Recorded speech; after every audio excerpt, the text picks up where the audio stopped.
Hello friends, welcome back. देखिए, अभी तक हम लोग फिजिक्स में बेसिकली जो टॉपिक्स पढ़ा उसमें हम लोगों ने बेसिक मैथमेटिकल कॉन्सेप्ट्स पढ़ा, जिसमें हम लोगों ने vectors, differentiation, integration, trigonometry, logarithm, binomial, graphs, इनके बारे में हम लोगों ने पढ़ा।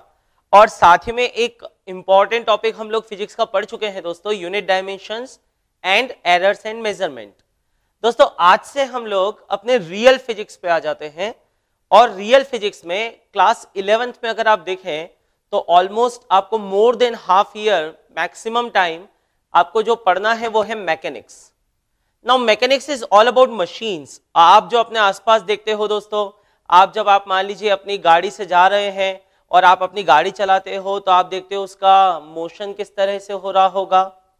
आप देखते हो कि व्हील घूमना शुरू किया, या आपने कभी ऐसा ऑब्जर्व किया होगा दोस्तों कि किसी चेयर, पड़ी हुई चेयर थी, आपने उसको ऊपर से पकड़ा और आपने उसको खींचने की कोशिश की तो वो चेयर खिंचाने के बजाय पलट गई। आप ये होते हुए देखते हो, या ऐसे ढेरों एग्जांपल्स होते हैं दोस्तों। मोशन हमारे आसपास की दुनिया में हम लोग डे टू डे इससे बहुत अच्छे से वाकिफ हैं, और ये मोशन के बारे में हमें पूरा पढ़ना, इसी को एक तरह से हम लोग कहेंगे मैकेनिक्स पढ़ना होता है। तो आज हम लोग जो टॉपिक शुरू करने वाले हैं दोस्तों, जो अगले कुछ महीनों तक हम लोग पढ़ते हैं, वो है mechanics. So mechanics is all about motion. ठीक बात है। अब मोशन को भी फर्दर हम लोगों ने, मैकेनिक्स को अगर कहूं तो हम लोगों ने फर्दर क्लासिफाई किया as into kinematics and dynamics. तो हम जो ब्रांच पढ़ रहे हैं दोस्तों वो ब्रांच है मैकेनिक्स, आप लिखिएगा। और इसे फर्दर क्लासिफाई किया हमने काइनेमेटिक्स और डायनामिक्स में। ठीक है। अब देखिए, काइनेमेटिक्स की अगर मैं बात करूं, काइनेमेटिक्स क्या दोस्तों, जैसे मेरे पास ये चौक है, इस चौक को मैंने ऐसा ड्रॉप कर दिया, तो इसे मैंने ड्रॉप कर दिया, ये नीचे की तरफ एक्सेलरेट होने लगा, इसकी स्पीड बढ़ते जा रही है, ये एक्सेलरेट हो रहा है। तो मुझे इसकी वेलोसिटी, इसका एक्सेलरेशन, इसकी स्पीड बढ़ना, ये सब मुझे दिखता है।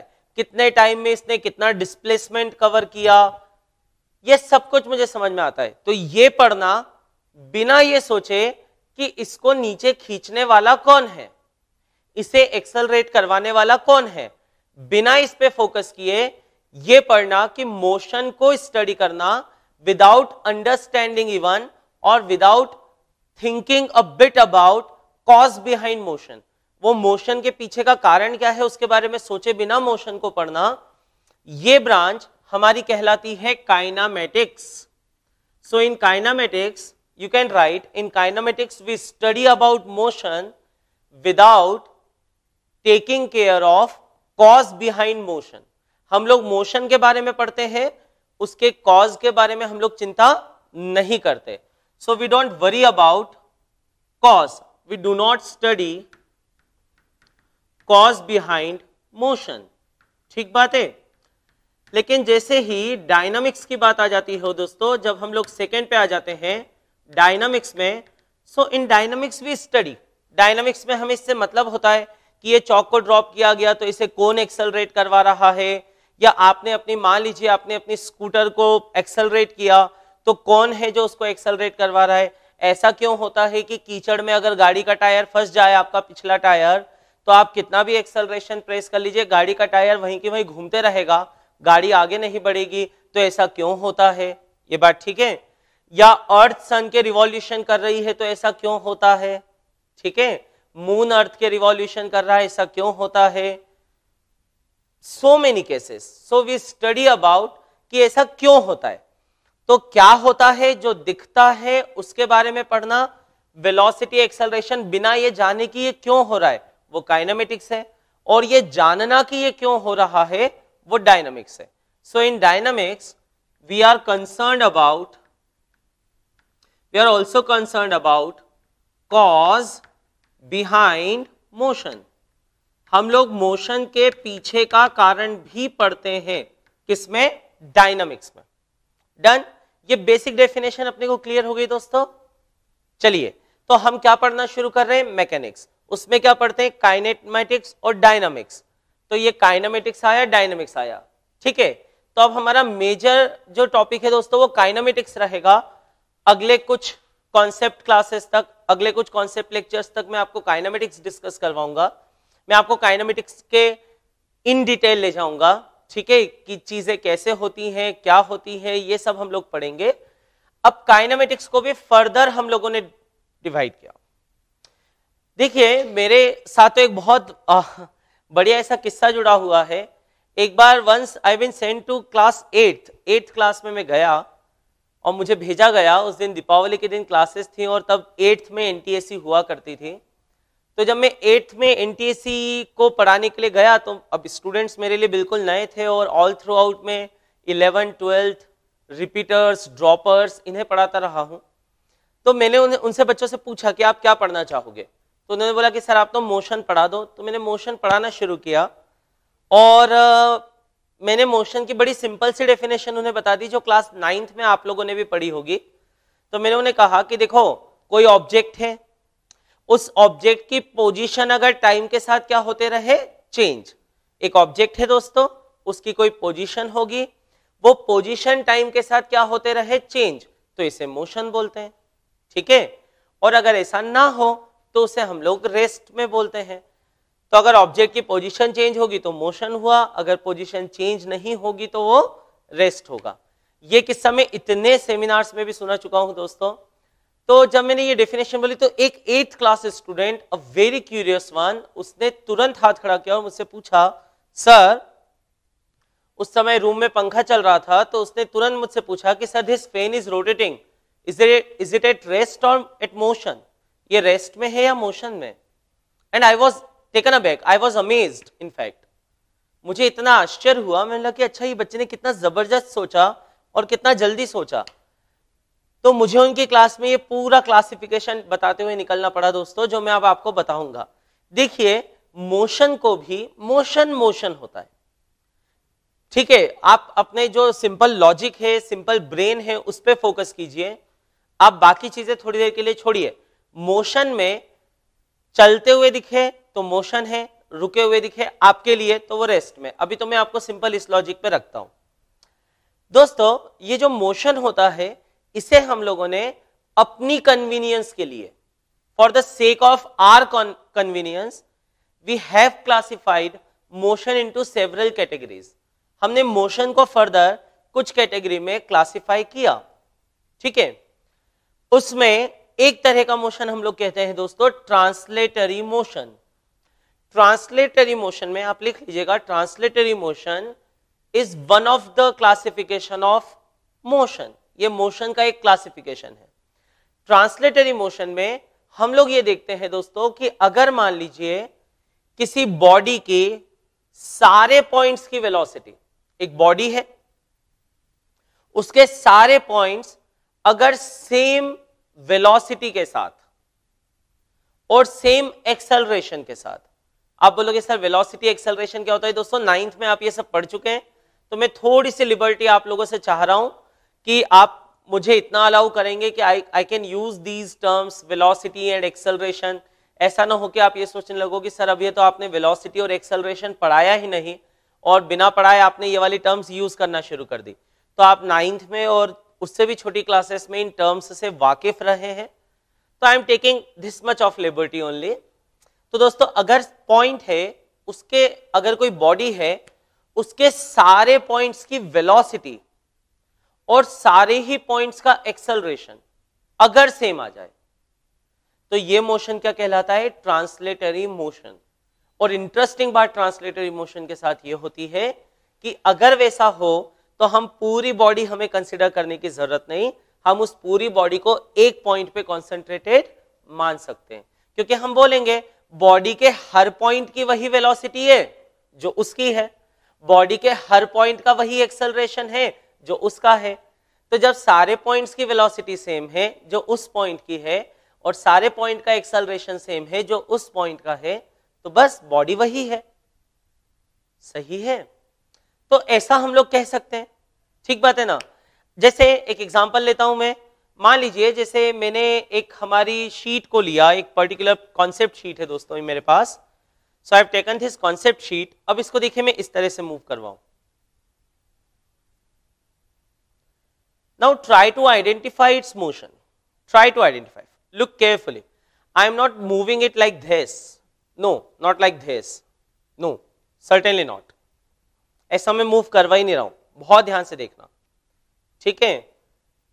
What I am doing, ये शीट सीधे आपकी तरफ आई, पूरी सीधे मेरी तरफ आई, पूरी की पूरी शीट ऊपर की तरफ गई, पूरी की पूरी शीट नीचे की तरफ आई. Are you getting my point? Okay. Even in case of circular also, like what I am doing, moving sheet like this, ठीक है. So if moving sheet like this, which kind of motion is this? Translatory. Why? Because देखिए, जो इस point की velocity है, ये point जितना ऊपर जाता है, ये पॉइंट भी उतना ही ऊपर जाता है, और शीट पे कोई सा भी पॉइंट बना लोगे दोस्तों तो वो उतना ही ऊपर गया. But if I am moving this sheet like this, अगर मैं इसको इस तरह से मूव कर रहा हूं, अगर मैं ऐसे मूव करूं, ऐसा, तो कहानी वैसे नहीं होगी, वो हम लेटर ऑन पढ़ेंगे, ठीक बात है. तो ट्रांसलेटरी मोशन क्या होता है?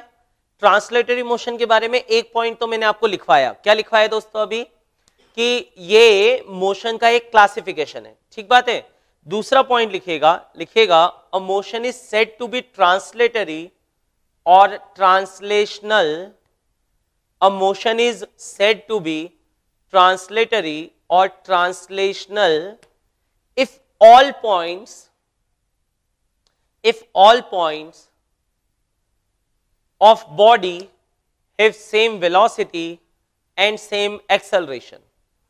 If all points of body have same velocity and same acceleration, ठीक बात है. And in this case, और लिखेगा, and in this case body can be assumed to be concentrated at one point. इसी point को हम लोगों ने बाद में बोलना शुरू कर दिया दोस्तों, सेंटर ऑफ मास. डेफिनेटली आपने इस तरह की एक टर्म सुनी होगी कि सेंटर ऑफ मास क्या होता है. तो इसको हमने क्या नाम देना शुरू कर दिया? COM, centre of mass.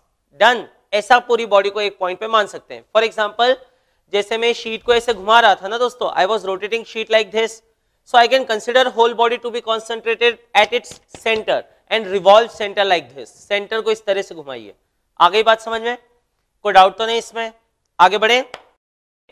तो दोस्तों आगे हम लोग बढ़े तो ट्रांसलेटरी मोशन एक हुआ. आप कहोगे सर कोई और मोशन भी होता है क्या? बिल्कुल होता है दोस्तों. अभी मैं आपको देखिए पहले ही दिन एकदम बहुत डेप्थ में सारी चीजें नहीं ले जाऊंगा, पर आपको पहले ही दिन कॉन्सेप्ट्स एकदम से क्लियर होना चाहिए. चलिए मैं आपसे पूछता हूं, क्या कोई मोशन प्योर ट्रांसलेटरी है या नहीं? आप मुझे अंदाजा बताइएगा. मान लीजिए आप अपनी फैमिली के साथ एक कार में जा रहे हैं, आपके father and mother, father is driving the car, आप बैक सीट पे बैठे हैं, ऐसा. तो क्या कार का मोशन ट्रांसलेटरी बोल सकते हैं क्या दोस्तों? मान लो you are moving in a straight line, तो कार का मोशन ट्रांसलेटरी बोल सकते हैं? तो आप बोलोगे sir can't say, because wheel is rotating, wheel is rolling, wheel roll कर रहा है, ठीक है, रोलिंग यू अंडरस्टैंड, पक्का. तो क्या आपको ये देखना पड़ेगा कि कार पर एक एक पॉइंट लीजिए, आप कोई सा भी पॉइंट लीजिए, क्या सबकी वेलोसिटी बिल्कुल सेम हो गई है क्या? उत्तर मिलेगा नहीं. क्या सबका एक्सेलरेशन सेम हो गया है क्या? Again answer would be no. तो ना सबकी वेलोसिटी सेम हुई, ना सबका एक्सेलरेशन सेम हुआ, तो फिर ये प्योर ट्रांसलेटरी नहीं है. ठीक बात है, पक्का. तो प्योर ट्रांसलेटरी मोशन मिलना थोड़ा सा एक प्रैक्टिकल लाइफ में जरा मुश्किल ही होता है. प्योर किसी भी टाइप का मोशन मिलना प्रैक्टिकल लाइफ में थोड़ी बहुत मिलावट हो ही जाती है, ठीक है, एकदम प्योर नहीं मिल पाता. लेकिन ऐसा है कि कॉन्सेप्ट समझा जा सकता है कि हम इसे क्या कहेंगे. देखिए ऐसे ही आप देखिए, जब वो फैन रोटेट कर रहा था, जैसा मुझे उस स्टूडेंट ने पूछा कि sir this fan is rotating, इसमें क्या हुआ दोस्तों? देखिए फैन के अलग अलग पॉइंट्स की स्पीड अलग अलग थी. फॉर एग्जांपल एक फैन अगर मैं यहां पर ऐसा इमेजिन करूं कि ये फैन है और ये फैन ऐसे रोटेट कर रहा है, ठीक है, fan is rotating like this. तो दोस्तों ऐसा होगा कि ये वाला पॉइंट तो रेस्ट में है, दिस पॉइंट इज ए, ये तो हमेशा ही रेस्ट में, ये तो मूव कर ही नहीं रहा है दोस्तों, ये बात ठीक है. लेकिन ऐसा नहीं है कि सारे पॉइंट रेस्ट में है. इनफैक्ट ये पॉइंट मूव कर रहा है, ये पॉइंट उससे ज्यादा स्पीड से कर रहा है, ये पॉइंट और भी ज्यादा स्पीड से कर रहा है, ऐसा कुछ चल रहा है दोस्तों, ठीक है। और यहां पर ये वाला पॉइंट बनाएंगे तो ये कम स्पीड से, ये उससे ज्यादा स्पीड से, और ये तो और भी ज्यादा स्पीड से, और ऐसा होता है। It is very logical. आप इसको मैं आप बहुत आसानी से एक एक्सपेरिमेंट से समझा सकता हूं दोस्तों। दोस्तों मेरा हाथ अभी ऐसा स्ट्रेट है, ठीक है। मान लीजिए मेरे हाथ को मैंने ऐसा पूरा 90 डिग्री टर्न करवा लिया, हाथ ऐसा स्ट्रेट था अभी, ठीक है, से ऐसा समझिए, और उससे मैंने 90 डिग्री टर्न करवा लिया, तो क्या मेरे इस पॉइंट ने जितना डिस्टेंस चला है 90 डिग्री टर्न होने में, क्या इस पॉइंट ने भी उतना ही डिस्टेंस चला है कि ज्यादा चला है? ज्यादा चला है ना, क्योंकि ये दूर था। देखिए इसने बड़ा सर्कल लिया, सही है, क्योंकि ये बाहर की तरफ था। Are you getting my point? तो यहां पर ऐसा जब ये मूव करवाया मैंने, तो इस पॉइंट ने ज्यादा डिस्टेंस चला, इस पॉइंट ने कम डिस्टेंस चला, लेकिन टाइम तो दोनों को क्या लगा? सेम। मेरा पूरा हाथ एक साथ आया, ऐसा थोड़ी हाथ ऐसा टेढ़ा मेढ़ा होके आया, कुछ पूरा हाथ ही एक साथ आया। इसका मतलब सारे पॉइंट्स का डिस्टेंस अलग अलग था, लेकिन सबका टाइम क्या था? सेम। इसका मतलब ही हो गया ना दोस्तों कि सबकी स्पीड अलग अलग थी। इजी है ये बात, ठीक है। तो जब आपका फैन घूमता है तो सारे पॉइंट एक जैसी स्पीड से नहीं चलते, लेकिन एक इंटरेस्टिंग बात यह है, जब ये फैन घूमता है दोस्तों, तो मान लीजिए फैन की ये वाली ब्लेड, एक डायग्राम आपको बना देता हूं। मान लीजिए ये वाली ब्लेड टर्न होके यहां आ गई, ये वाली ब्लेड टर्न होके यहां चली गई, और ये वाली ब्लेड टर्न होके यहां चली गई। तो देखो यहां पे एंगल अगर 60 डिग्री घुमा है ये, तो इनफैक्ट सारे पॉइंट ही सेम टाइम में 60 डिग्री घूमे। If this has turned through 60 degrees, all the points have turned through 60 degrees in the same time, so they are moving same angle in same time। वो यहां पर same distance move नहीं कर रहे हैं, same angle move कर रहे हैं, पक्का? तो यहां पर हम लोग बोलेंगे दोस्तों कि उनकी लीनियर स्पीड अलग अलग है, लेकिन उनका एंगल की स्पीड, यानी जिसको क्या नाम देते हैं? Angular speed. This is termed as angular speed. उनकी एंगुलर स्पीड क्या है दोस्तों? सेम। तो अब एक तरह का मोशन ये वाला कहलाता है दोस्तों, है तो देखो सब मोशन है, इसमें तो आप बिल्कुल भी कंफ्यूज मत होना, these all R motion. But इसमें एक हो गया आपका ट्रांसलेटरी मोशन, दूसरा इस तरह का हो गया आपका रोटेशनल मोशन। इसे क्या नाम देंगे? रोटेशनल। और डेफिनेशन बड़ी सिंपल है, जैसे ट्रांसलेटरी में भी मैंने आपको क्या लिखवाया कि if object moves such that, अगर ऑब्जेक्ट इस तरह से चलता है कि सारे पॉइंट्स की वेलोसिटी सेम हो और सारे पॉइंट्स का एक्सेलरेशन सेम हो, तो ये ट्रांसलेटरी कहलाता है। यहां बोलना शुरू कर देंगे, अभी आप लिखना मत, अभी इसलिए मत लिखना दोस्तों क्योंकि ये पूरा चैप्टर पढ़ना है हमको बाद में, आई डोंट वांट, लेकिन मैं आपको कॉन्सेप्चुअली एकदम पहले दिन से साउंड इसलिए रखना चाहता हूं फिजिक्स में, क्योंकि वो मैं ऐसे ही करता हूं दोस्तों, और वो conceptual clarity holds utmost important for me, कि आपको पहले दिन से कॉन्सेप्ट क्लियर होना चाहिए।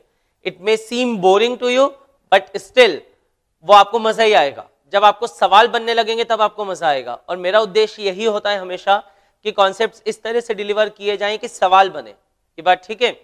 खैर, तो हम लोग यहां पर देखें दोस्तों, तो जब ये घूम रहा है ऐसा, तो अगर ये घूम रहा है तो हम लोग यहां पर ऐसा बोलेंगे कि अगर ऑब्जेक्ट का मोशन इस तरह से हो कि सारे ही पॉइंट्स का की एंगुलर वेलोसिटी, और अगर एंगुलर एक्सेलरेशन हो, तो अगर सारे ही पॉइंट्स की एंगुलर वेलोसिटी और एंगुलर एक्सेलरेशन सेम हो, तो इसे हम लोग क्या नाम देंगे? Pure rotation. So this will be termed as rotational motion. पक्का? अच्छा, इनका कॉम्बिनेशन भी हो सकता है, जैसे आपकी गाड़ी का पहिया चलता है ना दोस्तों, अ व्हील इज रोलिंग, तो उसमें क्या होता है? पहिया से वहीं के वहीं घूमते रह जाता है क्या? जैसे पहिया से वैसे ही घूमता रहता है क्या? नहीं। सिर्फ ऐसे घसीटता हुआ आगे जाता है क्या? नहीं, वो घूमता भी है और आगे भी बढ़ता है। So it has translation also and it has rotation also, तो वो कंबाइंड का केस है। आ गई बात समझ में? तो हम लोगों ने मैकेनिक्स के बारे में समझा। मैकेनिक्स को फर्दर मैंने क्लासिफाई किया काइनेमेटिक्स और डायनामिक्स के बारे में, और काइनेमेटिक्स में एक हमें पढ़ना है ट्रांसलेटरी मोशन, और उसमें भी हम लोग फिर पार्टिकल स्ट्रेट लाइन में चल रहा है या पार्टिकल प्लेन में चल रहा है। जैसे थोड़ा ऐसा ऑड एग्जांपल ध्यान आ रहा है, लेकिन आप ऐसा समझिए कि आपके स्कूटर का मोशन रोड पे कैसा होता है, प्लेन में होता है, अगर प्लेन माने तो, ठीक है। ऐसे ही अगर मैं बोर्ड पे कुछ भी लिख रहा हूं तो मेरे चौक का मोशन कैसा है दोस्तों, प्लेन में है, ठीक बात है। कोई पार्टिकल स्ट्रेट लाइन में चल रहा है, बिल्कुल चल सकता है, स्ट्रेट लाइन में चलता है, ठीक है। और एक कोई हाउस फ्लाई है, कोई मक्खी होती है, तो उसका अपने कमरे में मोशन कैसा होता है दोस्तों, 3 डायमेंशनल, ठीक है। तो motion in a straight line, motion in a plane, ये हमें 2 अलग अलग चैप्टर पढ़ना है। डन। तो ये तो अपनी बात होगी दोस्तों कि क्या पढ़ना है, कैसे पढ़ेंगे, मैकेनिक्स क्या होता है, फर्दर क्लासिफिकेशन क्या होते हैं, ट्रांसलेटरी क्या होता है, स्ट्रेट लाइन में मोशन क्या होता है, और सब कुछ। इतना तो आई होप आप सभी को समझ में आ गया होगा। अब पहली डेफिनेशन पे मैं आता हूं। अपनी कॉपी में सब हेडिंग डालिएगा दोस्तों, रेस्ट एंड मोशन। देखिए बड़ा इंटरेस्टिंग कॉन्सेप्ट अब मैं आपसे डिस्कस करने वाला हूं। इसमें कुछ कॉन्सेप्ट्स में आपको ऐसा लग सकता है कि सर हमने जो 9th में तक पढ़ा वो गलत था क्या, अभी तक हमको जो नॉलेज था वो गलत था क्या। मैं कहूंगा दोस्तों गलत नहीं था, लेकिन जैसे स्टेप्स होती है ना सीखने की, वहां पर वो ठीक था। अब हम आगे के लेवल पे आ गए हैं, तो अब यहां पर नया चलेगा, ठीक बात है। तो अगर हम मान लें यहां पर देखें कि मोशन और रेस्ट को डिफाइन करना हो, तो अपनी कॉपी में पहली सब हेडिंग डालिए दोस्तों, रेस्ट एंड मोशन। क्या हेडिंग डालोगे, रेस्ट एंड मोशन। कैसे डिफाइन किया गया रेस्ट को, कैसे डिफाइन किया गया मोशन को, यह हमें समझना होता है दोस्तों। तो दोस्तों इसको समझने के लिए बड़ा ही एक सिंपल सा एग्जांपल मैं आपसे लेता हूं। जो डेफिनेशन आपने क्लास 9th में पढ़ी वो काफी कुछ ठीक आपको लगेगी। आपने रेस्ट के बारे में ऐसा पढ़ा, जो आप पढ़ते थे, अगर कोई ऑब्जेक्ट है, उस ऑब्जेक्ट की पोजीशन टाइम के साथ अगर चेंज ना हो, जैसे मैं अभी आया, मैंने एक ऑब्जेक्ट को देखा, कहां पर रखा हुआ है, यहां पे रखा हुआ है, थोड़ी देर बाद आया, अभी देखा यहीं पे रखा हुआ है, फिर आया यहीं पे रखा हुआ है, फिर आया यहीं पे रखा हुआ है, वो वहीं रह रहा है। मैं जब जब आके देखता हूं उसे, या मैं जब जब देखता हूं, उसकी पोजीशन फिक्स है। जैसे कई बार अपने घर में कोई चेयर रखी हुई है, कोई पेंटिंग जो वॉल में लगी हुई है, so it is at rest. सही बात है, क्योंकि उसकी पोजीशन टाइम के साथ चेंज नहीं हो रही है, ठीक है ना। तो इसे रेस्ट बोलते आए आप। और मोशन आपने किसे कहा दोस्तों, मोशन आपने कहा कि जब पोजीशन टाइम के साथ क्या हो, चेंज हो। So if position is not changing with respect to time, it is termed as rest, and if position is changing with respect to time, it will be termed as motion. फिर यहां पे पहला page आया। हमें एक बात ये समझ में आई कि यार ये रेस्ट और मोशन जो होता है ये तो रिलेटिव टर्म है दोस्तों, ये तो रिलेटिव है। मेरे लिए कौन रेस्ट में है ये तो मैं तय करूंगा, दूसरा जो मेरे लिए रेस्ट में है वो वाकई में रेस्ट में है, ऐसा तो कोई जरूरी है नहीं। ये बात ठीक है। फॉर एग्जाम्पल मैं फिर से एग्जाम्पल लूं कि आप मान लीजिए अपने कहीं आसपास अपने घर के कोई फैमिली ट्रिप पे जा रहे हैं छोटी सी, और कार में सभी लोग जा रहे हैं, एंड से car is moving on a highway, और हाईवे पे कार की अच्छी स्पीड है, से 80 किलोमीटर्स पर आवर। अब 80 किलोमीटर पर आवर पे आपकी कार चल रही है, आप सभी फैमिली मेंबर्स कार में हैं, कोई आपसे पूछे, मान लीजिए आपके फादर ड्राइव कर रहे हैं, आपसे पूछा जाए कि आपके फादर इज ही मूविंग, क्या वो चल रहे हैं, you would say no, to me he is always at rest. मेरे लिए तो वो रेस्ट में, तो मेरे लिए तो वो एक ही जगह पे, वही वो ड्राइविंग सीट पर बैठ के और गाड़ी चला रहे हैं ऐसा, तो मेरे लिए तो वो रेस्ट में है ना, तो मैं तो उनको रेस्ट में कहूंगा। लेकिन आप अगर मान लीजिए अब कार का शीशा उतार कर बाहर कोई खड़ा हुआ है, आप उससे पूछे कि अरे भैया हम सब रेस्ट में हैं क्या, तो वो आपको क्या बोलेगा, वो बोलेगा भैया तुम सब चल रहे हो। यानी उनसे पूछा गया जो बाहर खड़े हैं कि क्या my father is at rest और एट मोशन, उसका जवाब था ही इज एट मोशन। आपसे पूछा गया कि इज ही एट रेस्ट और एट मोशन, आपने कहा वो रेस्ट में है, तो अब वो रेस्ट में है या मोशन में, ये कौन तय करेगा और इनमें से सही कौन है? तो आप कहोगे कि दोनों ही अपनी अपनी जगह पर सही हैं, दोनों ही अपनी अपनी जगह पर सही हो सकते हैं दोस्तों।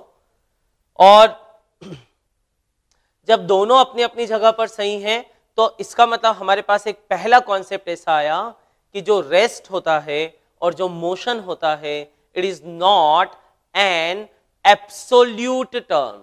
ये एब्सोल्यूट टर्म नहीं है कि जो सबके लिए एक जैसा हो। ये कैसी टर्म है दोस्तों? रिलेटिव, ये सापेक्ष है। इसे हिंदी में एक बहुत अच्छा नाम दिया गया है दोस्तों, सापेक्ष। मेरे लिए वो रेस्ट में है, उसके लिए वो मोशन में है। ठीक बात है। तो पहली डेफिनेशन तो हम लोग ये लिखेंगे दोस्तों, पहला पॉइंट हम लोग ये लिखेंगे, rest and motion are relative terms. Rest and motion are relative terms. ये बात ठीक है? So these are relative terms my dear friends. ठीक है, इसका एक और बहुत बेहतरीन एग्जांपल है जो मैं हमेशा लेता हूं, in fact when I take God's own secrets kind of seminar also, जिसमें आम जनता भी रहती है, साइंस सीकिंग स्टूडेंट्स के साथ, तो उसमें नॉर्मल ऑडियंस भी रहती है दोस्तों, जिनमें से कई लोगों का साइंस से कुछ लेना देना नहीं होता, लेकिन उन्हें भी मैं रिलेटिव समझाने के लिए ये टर्म यूज करता हूं।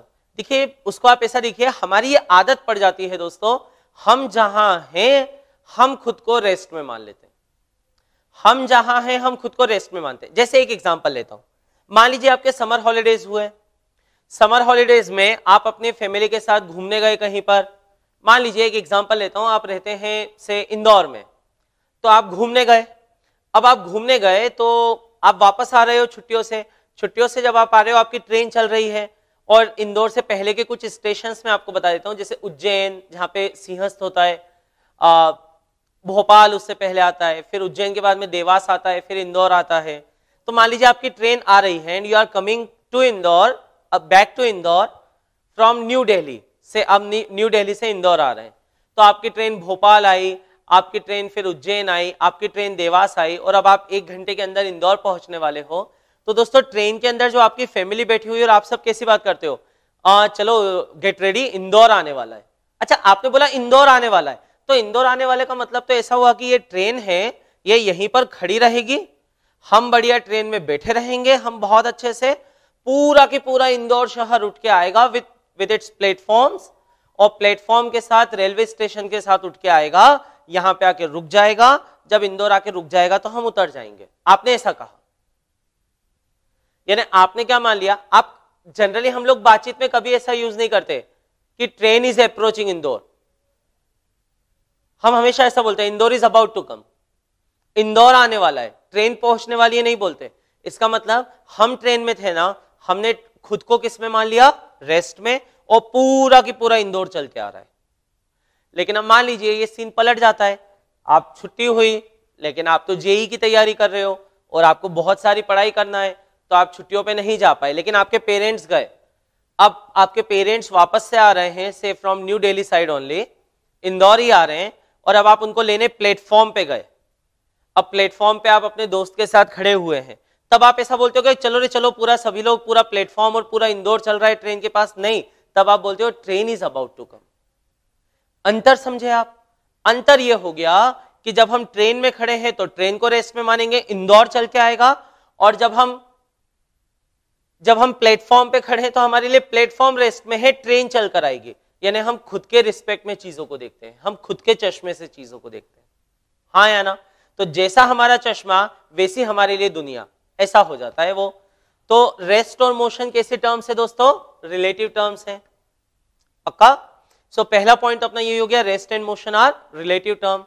अब मोशन को डिफाइन कैसे किया गया, तो उसमें भी मेरा एक ऑब्जेक्शन हमेशा रहता है दोस्तों। एक बड़ा ही इंटरेस्टिंग केस में आपसे लेता हूं। आपको एक खेल आपने कभी सुना है क्या? उसका नाम फुगड़ी। उस खेल को कहा जाता है फुगड़ी। फुगड़ी खेल में क्या होता है, जैसे 2 प्लेयर्स होते हैं फुगड़ी खेल में। ये मान लीजिए अपने 2 प्लेयर हैं फुगड़ी खेल में, और ये एक दूसरे का हाथ पकड़ के ऐसे गोल गोल घूमते रहते हैं, एक दूसरे का हाथ खींच कर रखते हैं और ऐसे गोल गोल घूमते रहते हैं ऐसा, ठीक है, ऐसे ऐसे करके घूमते रहते हैं। So like this they play Fugdi like this, हाँ या ना। तो जब आप फुगड़ी खेलते हैं तो दोस्तों इस प्लेयर को मैं ए नाम दे देता हूं, इस प्लेयर को मैं बी नाम दे देता हूं। अब जब ये फुगड़ी खेल रहे हैं, इनको ऊपर से देखा जाए तो ये प्लेयर ए है आपका, ये प्लेयर बी है, ये इधर जा रहा है, ये इधर जा रहा है, बिकॉज दे मूव टेंजेंशियली ना, ऐसा हम लोग पढ़ते हैं, ठीक है। अब आपसे पूछे, ए से कोई पूछे बताओ तुम्हारे रिस्पेक्ट में बी रेस्ट में है क्या, मतलब ए से पूछा गया कि तुम बताओ तुम्हारे लिए बी चल रहा है या रुका हुआ है। तो दोस्तों यहां पे एक बहुत कॉन्सेप्चुअल, एक बहुत मजेदार पॉइंट आता है। आप ये कहोगे कि मेरे लिए बी रेस्ट में है, ये बात ठीक है, मेरे लिए बी रेस्ट में है, क्यों? क्योंकि बी हमेशा मेरी आंखों के सामने है। मैं जब इधर घूम के जाता हूं तो बी भी घूम के आ जाता है, मैं इधर जाता हूं बी भी घूम के इधर आ जाता है, मैं इधर जाता हूं बी भी सामने आ जाता है। तो for me B is at rest, he is always in front of me. और अगर आप बी से पूछोगे कि बताओ ए तुम्हारे लिए रेस्ट में है या मोशन में, ए का भी कहना यही होगा। लेकिन एक इंटरेस्टिंग बात यह है दोस्तों, ग्राउंड वाले से पूछोगे तब तो दोनों मोशन में, वो तो आ रही है बात समझ में, हम तो ग्राउंड पे आराम से कुर्सी डाल के बैठे हुए और हम देख रहे हैं दोनों को, तो हमारे लिए तो वो चल रहे हैं, लेकिन वो एक दूसरे के लिए किस में है? रेस्ट में है। लेकिन फिजिक्स ये बोलता है दोस्तों, एक बात बताओ, अगर कोई ट्रेन इधर ट्रेन की स्पीड से जा रही होती, मान लो ये ट्रेन है, इधर ट्रेन की स्पीड से जा रही है, और अगर कोई ट्रेन इधर ट्रेन की स्पीड से जा रही होती अपोजिट डायरेक्शन में, तो क्या ये दोनों ट्रेन एक दूसरे के लिए रेस्ट में होती है या मोशन में? आपको कभी ना कभी अपनी लाइफ में तो ये एग्जांपल आया ही होगा दोस्तों, कि आपने कभी ट्रेन को देखा होगा तो पैरेलल पटरियों पर, on parallel tracks, suppose if train is moving in the direction same as that of yours, एक आपकी ट्रेन इधर जा रही है, एक और ट्रेन उधर जा रही है, तो आपको ऐसा लगता है कि उस ट्रेन को ओवरटेक करने में कितना ज्यादा टाइम लग रहा है। लेकिन वही ट्रेन अपोजिट डायरेक्शन में आती है तो आपको लगता है फटाफट ओवरटेक हो गई, नॉट ओवरटेक, क्रॉस हो गई। पक्का? तो ऐसा क्यों हुआ? ऐसा इसलिए हुआ क्योंकि आप बोलते हो कि सर हम 10 से उधर जा रहे थे, वो ट्रेन 10 से इधर आ रही थी, तो हमारे लिए तो वो ट्रेन 20 से आ रही थी, दोनों बहुत तेजी से चल रही थी। तो फिर यहां पे ऐसा क्या हो गया? यहां पर ए इधर जा रहा है दोस्तों V से, B इधर जा रहा है V से, these two are moving opposite to each other, then why did you say कि ये रेस्ट में है? फिर आपने ऐसा क्यों कहा था कि ये रेस्ट में है एक दूसरे के रिस्पेक्ट? तो दोस्तों कहीं ना कहीं ये जो डेफिनेशन है इसी में झोल है, ये जो डेफिनेशन है इसमें ही कुछ ना कुछ गड़बड़ी है। जब आप ऐसा कहना शुरू कर देते हो कि कोई ऑब्जेक्ट अगर पोजीशन चेंज नहीं कर रहा है मेरे लिए तो वो रेस्ट में है, और अगर कोई ऑब्जेक्ट मेरे लिए पोजीशन चेंज कर रहा है तो वो मोशन में है, इसी में झोल लग रहा है मुझे तो। क्योंकि यहां पे ए के रिस्पेक्ट में बी तो पोजीशन ही नहीं बदल रहा, हमेशा उसके सामने, बी के लिए ए तो पोजीशन ही नहीं बदल रहा, हमेशा उसके सामने। तो फिर क्या बोलना चाहिए हमें? मोशन की डेफिनेशन क्या देनी चाहिए? तो दोस्तों मोशन की सबसे बेहतर डेफिनेशन जो मुझे लगती है, बड़ी सिंपल डेफिनेशन, मैं ऐसा कहूंगा, रेस्ट एंड मोशन, मैंने आपको एक पॉइंट तो लिखवा दिया, रिलेटिव टर्म्स, इसी को आप साथ में ऐसा लिख लीजिएगा, means these are frame dependent, ये फ्रेम डिपेंडेंट है, ठीक है। So on the basis of frame you should give answer, but still मैंने आपको एक पॉइंट यहां पर ये शायद कन्विंस करने में मैं कामयाब रहा हूं आपको, फिजिक्स का ये कॉन्सेप्ट, कि मोशन को ऐसे डिफाइन मत करो। मोशन की डेफिनेशन अब ये कहूंगा, लिखिएगा, a body is said to be moving, a body is said to be moving with respect to a frame, with respect to a frame, if it has velocity with respect to frame, if it has velocity with respect to that frame, उस frame के respect में अगर उसके पास velocity है तो वो motion में है, और अगर उस फ्रेम के रिस्पेक्ट में उसके पास वेलोसिटी नहीं है तो वो मोशन में नहीं है।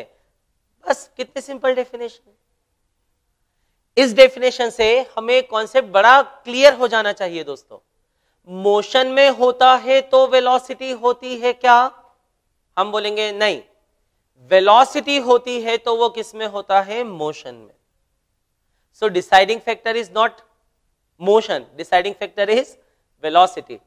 आई होप आपको ऐसा लग रहा होगा कि सर 9th के पहली डेफिनेशन जो हम लोगों ने पढ़ी थी आपने तो उसी को बदल दिया। दोस्तों मैंने बदला नहीं है, मैंने उसे इम्प्रोवाइज किया है। आप आज भी ऐसा समझ सकते थे और ऐसा पढ़ सकते थे कि अ बॉडी इज एट रेस्ट, तो पोजीशन चेंज ना हो तो रेस्ट में है, पोजीशन चेंज हो तो मोशन में, चलेगा। लेकिन यहां पे पोजीशन चेंज नहीं हो रही है उसके लिए, फिर भी वो मोशन में है। क्यों? क्योंकि उसकी वेलोसिटी है उसके लिए, पक्का, तो वो मूविंग है। Is it okay? कोई डाउट तो नहीं? तो रेस्ट मोशन की डेफिनेशन क्लियर हो गई दोस्तों हमें सबसे पहले। चलिए तो हम लोग आगे बढ़ते हैं। आगे अगर हम लोग बढ़े तो एक कॉन्सेप्ट तो हमने ये देख लिया, एक मैंने आपको मोशन की डेफिनेशन लिखवा दी दोस्तों। And if object has no velocity with respect to another body, अगर किसी ऑब्जेक्ट की दूसरे ऑब्जेक्ट के रिस्पेक्ट में कोई वेलोसिटी ना हो, if it has no velocity with respect to another body, it is at rest, वो रेस्ट में होता है। सही है। तो अब हम लोग सेकेंड कॉन्सेप्ट पे आते हैं दोस्तों। अब मान लो कि हमारा ऑब्जेक्ट चल रहा है, देखो चलाने के लिए इतना मैकेनिक्स पढ़ना है अपने को, रोके रखने के लिए, रेस्ट में रखने के लिए मैकेनिक्स नहीं पढ़ना, रेस्ट में तो रेस्ट में चलाना है। अब चलाएंगे तो नई टर्म हमारे सामने आती है, एक लिखिएगा distance travelled, distance travelled and displacement, distance travelled and displacement.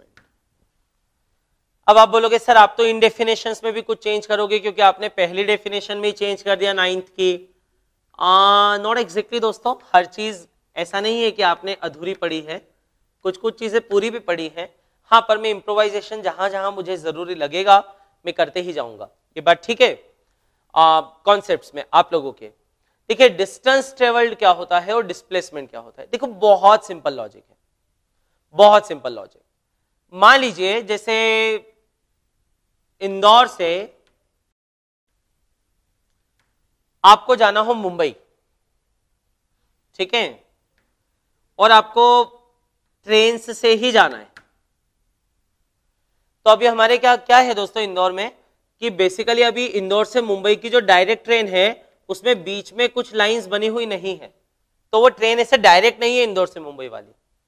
तो इंदौर से जितनी भी ट्रेन मुंबई जाती है ना, वो सब इंदौर से पहले ऐसे रतलाम, वडोदरा, सूरत होके मुंबई जाती है। ठीक है, कोई सी भी ट्रेन से हम लोग जाएं, अगर हमें इंदौर से मुंबई जाना है तो हमको यही रास्ता लेना पड़ता है, या फिर हम इंदौर से पहले भोपाल जाएं, भोपाल से मुंबई उल्टा जाएं, वो अलग बात है, पर वो ट्रेन का ट्रैक यही है। अब दोस्तों इसमें जब हम लोग वहां पर पहुंचते हैं मुंबई, तो हमको काफी ज्यादा डिस्टेंस ट्रेवल करना पड़ता है, काफी सारा डिस्टेंस हम लोग ट्रेवल करते हैं वहां पे पहुंचने के लिए। Had it been a direct train, अगर ये डायरेक्ट ट्रेन होती इंदौर से मुंबई, और हालांकि एकदम सीधे सीधे चलने वाली तो कोई ट्रेन नहीं मिलेगी, पर अगर ऐसा हो जाए कि इंदौर से मुंबई एकदम स्ट्रेट पाथ होता, तो इंदौर मुंबई के बीच में डिस्टेंस काफी कम हो जाता। जो ट्रेन में अभी 14 आवर्स लगते हैं, it can be reduced to say nearly 9 hours, वो 9 आवर्स तक भी रिड्यूस किए जा सकते हैं, इतना बचाया जा सकता है। ये बात ठीक है।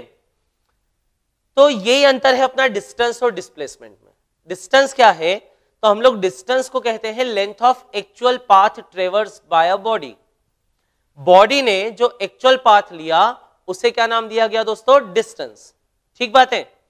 और बॉडी ने जो एक पॉइंट से दूसरे पॉइंट तक जाने का जो सबसे छोटा रास्ता हो सकता था, जो कि नेसेसरीली एक स्ट्रेट लाइन होगा, सीधे सीधे जाएगी, वो क्या होता है?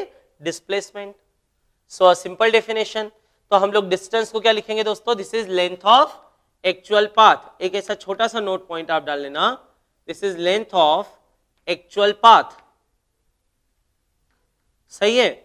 और डिस्प्लेसमेंट को हम लोग कैसे लिखेंगे?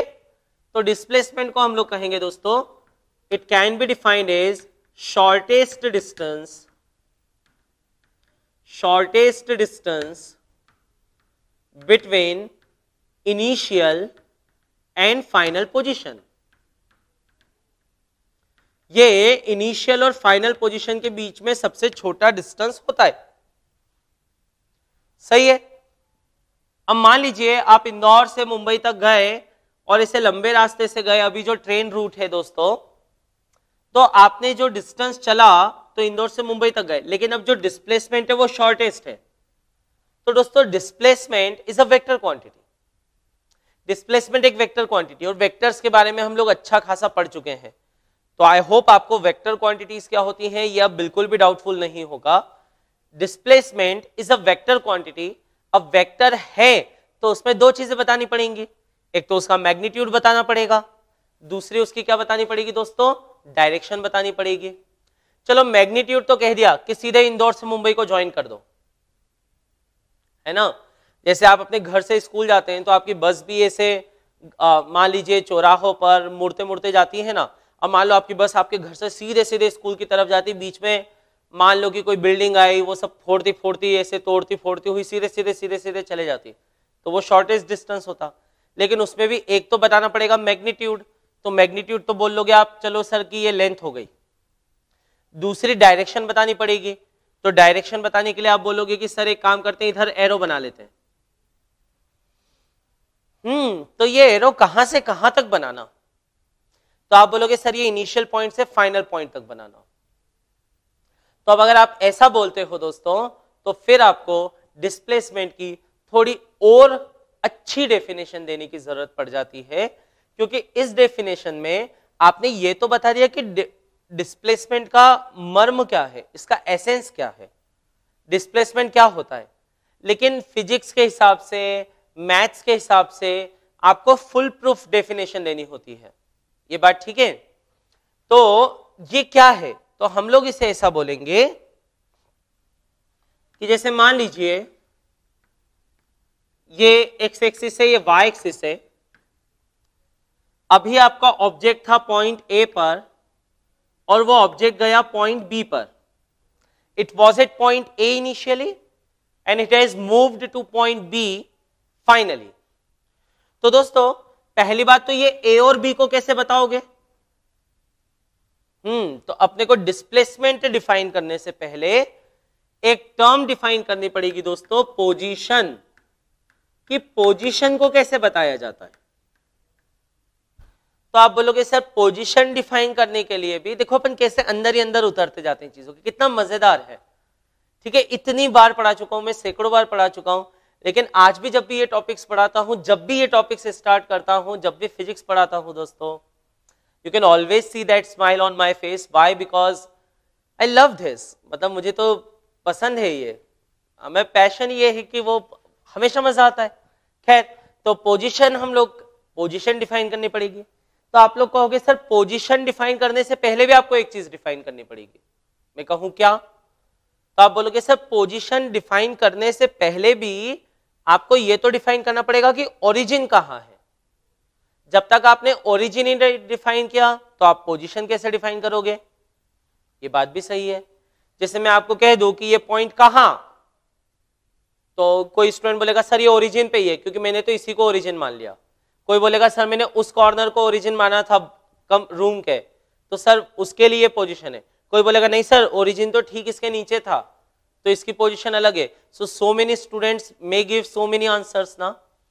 तो अगर इतने सारे स्टूडेंट्स इतने आंसर्स दे सकते हैं तो फिर क्या करें? तो फिर पहले तो डिफाइन करना पड़ेगा एक ओरिजिन। उस ओरिजिन से उस पॉइंट को ज्वाइन करते हैं। जैसे अभी बोर्ड में आप देखिए, तो बोर्ड में यहां पर मैंने डिफाइन कर दिया ओरिजिन, और ये मेरा पॉइंट ए है, तो मुझे ओ से किसको ज्वाइन करना चाहिए? ए को। तो ओ से अगर ए को ज्वाइन किया तो ये ओए वेक्टर कहलाता है। इसे आप, ये कोई नया नहीं है दोस्तों, आपने डेफिनेटली मेरी वेक्टर्स के सारे कॉन्सेप्ट लेक्चर्स देखे होंगे, प्रैक्टिस की होगी। नहीं देखे हैं तो पहले वेक्टर्स और थोड़ा कैलकुलस पढ़ना जरूरी है। चलो कैलकुलस तो बाद में भी थोड़ा चल जाएगा, एक दो टर्न बाद काम आएगा, लेकिन वेक्टर्स की जरूरत ज्यादा पड़ती है। तो ये OA वेक्टर क्या कहलाता है दोस्तों? OA कहलाता है आपका पोजीशन वेक्टर ऑफ A।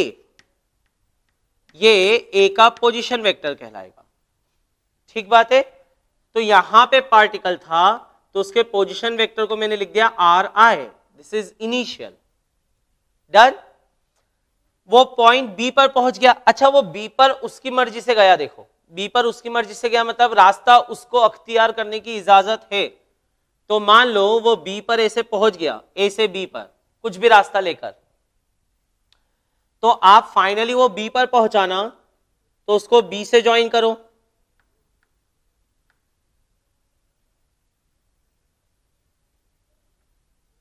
तो ये B पर अगर आपने पहुंचाया तो ये पोजीशन वेक्टर हो जाएगा RF। ये RF पोजीशन वेक्टर होगा। सही है। तो ये फाइनल हो गया।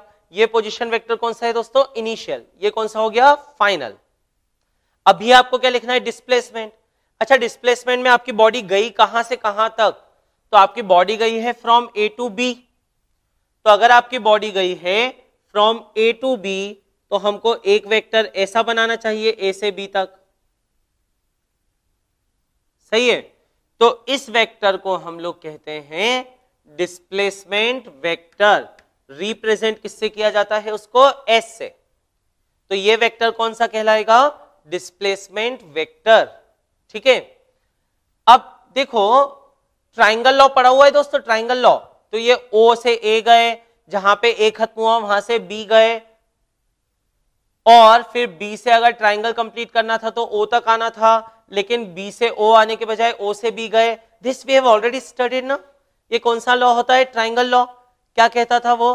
कि अगर दो वेक्टर्स को ट्राइंगल की दो कॉन्सिक्यूटिव साइड से आप बताएं तो जो थर्ड वेक्टर होता है अपोजिट उसमें अपोजिट लेने पर वो वेक्टर कौन सा रिप्रेजेंट करता है आपको? उनका रिजल्टेंट। तो यहां पे क्या मैं ऐसा लिख सकता हूं कि देखो, पहला वेक्टर है RI प्लस दूसरा वेक्टर हुआ S बराबर, ये यहां पे पहुंच गया तो क्या हो जाएगा? RF। तो ये डिस्प्लेसमेंट वेक्टर क्या हो जाएगा? RF minus RI। तो दोस्तों ये जो डेफिनेशन अब अपने सामने आ गई बोर्ड पर, ये डेफिनेशन डिस्प्लेसमेंट की सबसे प्रॉपर डेफिनेशन कहलाती है। तो अब आपसे कोई पूछे, देखिए अब आप 11th में हो, ठीक है, आप ये लेक्चर्स देख रहे हो, तो अब आप हाई लेवल पे हो थोड़ा, तो हाई लेवल पर हो तो आपके आंसर्स भी वैसे ही सटीक, आपके आंसर भी वैसे ही एक्यूरेट, वैसे ही प्रिसाइज होने चाहिए। तो दोस्तों अब अगर आपसे कोई पूछे कि डिस्प्लेसमेंट क्या होता है, तो अब अपने को 9th का आंसर ये नहीं करना कि shortest distance between initial and final position, ये इनिशियल पोजीशन और फाइनल पोजीशन के बीच में सबसे छोटा डिस्टेंस होता है, ऐसा नहीं बोलना। अब हम कैसे बोलेंगे?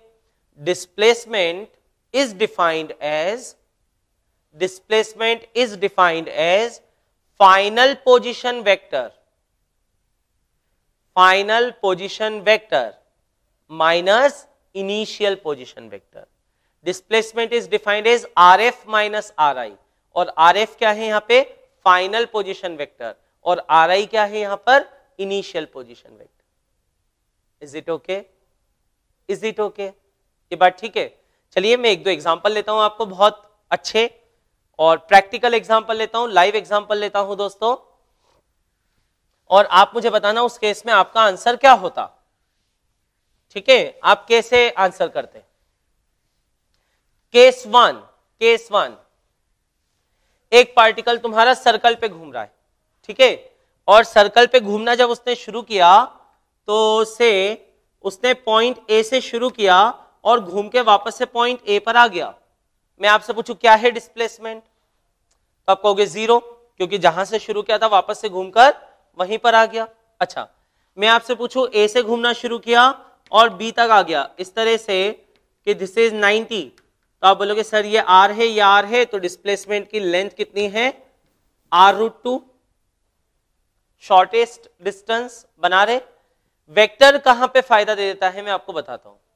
आपको किसी ने कहा कि एक पॉइंट पहले 2,1,3 पे था, अब वो पॉइंट मान लो -1,2,1 पे आ गया। तो पॉइंट पहले कहां पे था 2,1,3 से, अब पॉइंट उठ के कहां गया -1,2,1। आपसे सामने वाले ने पूछ लिया बताओ डिस्प्लेसमेंट का मैग्नीट्यूड क्या, और साथ में ये भी बताओ कि डिस्प्लेसमेंट की डायरेक्शन क्या है।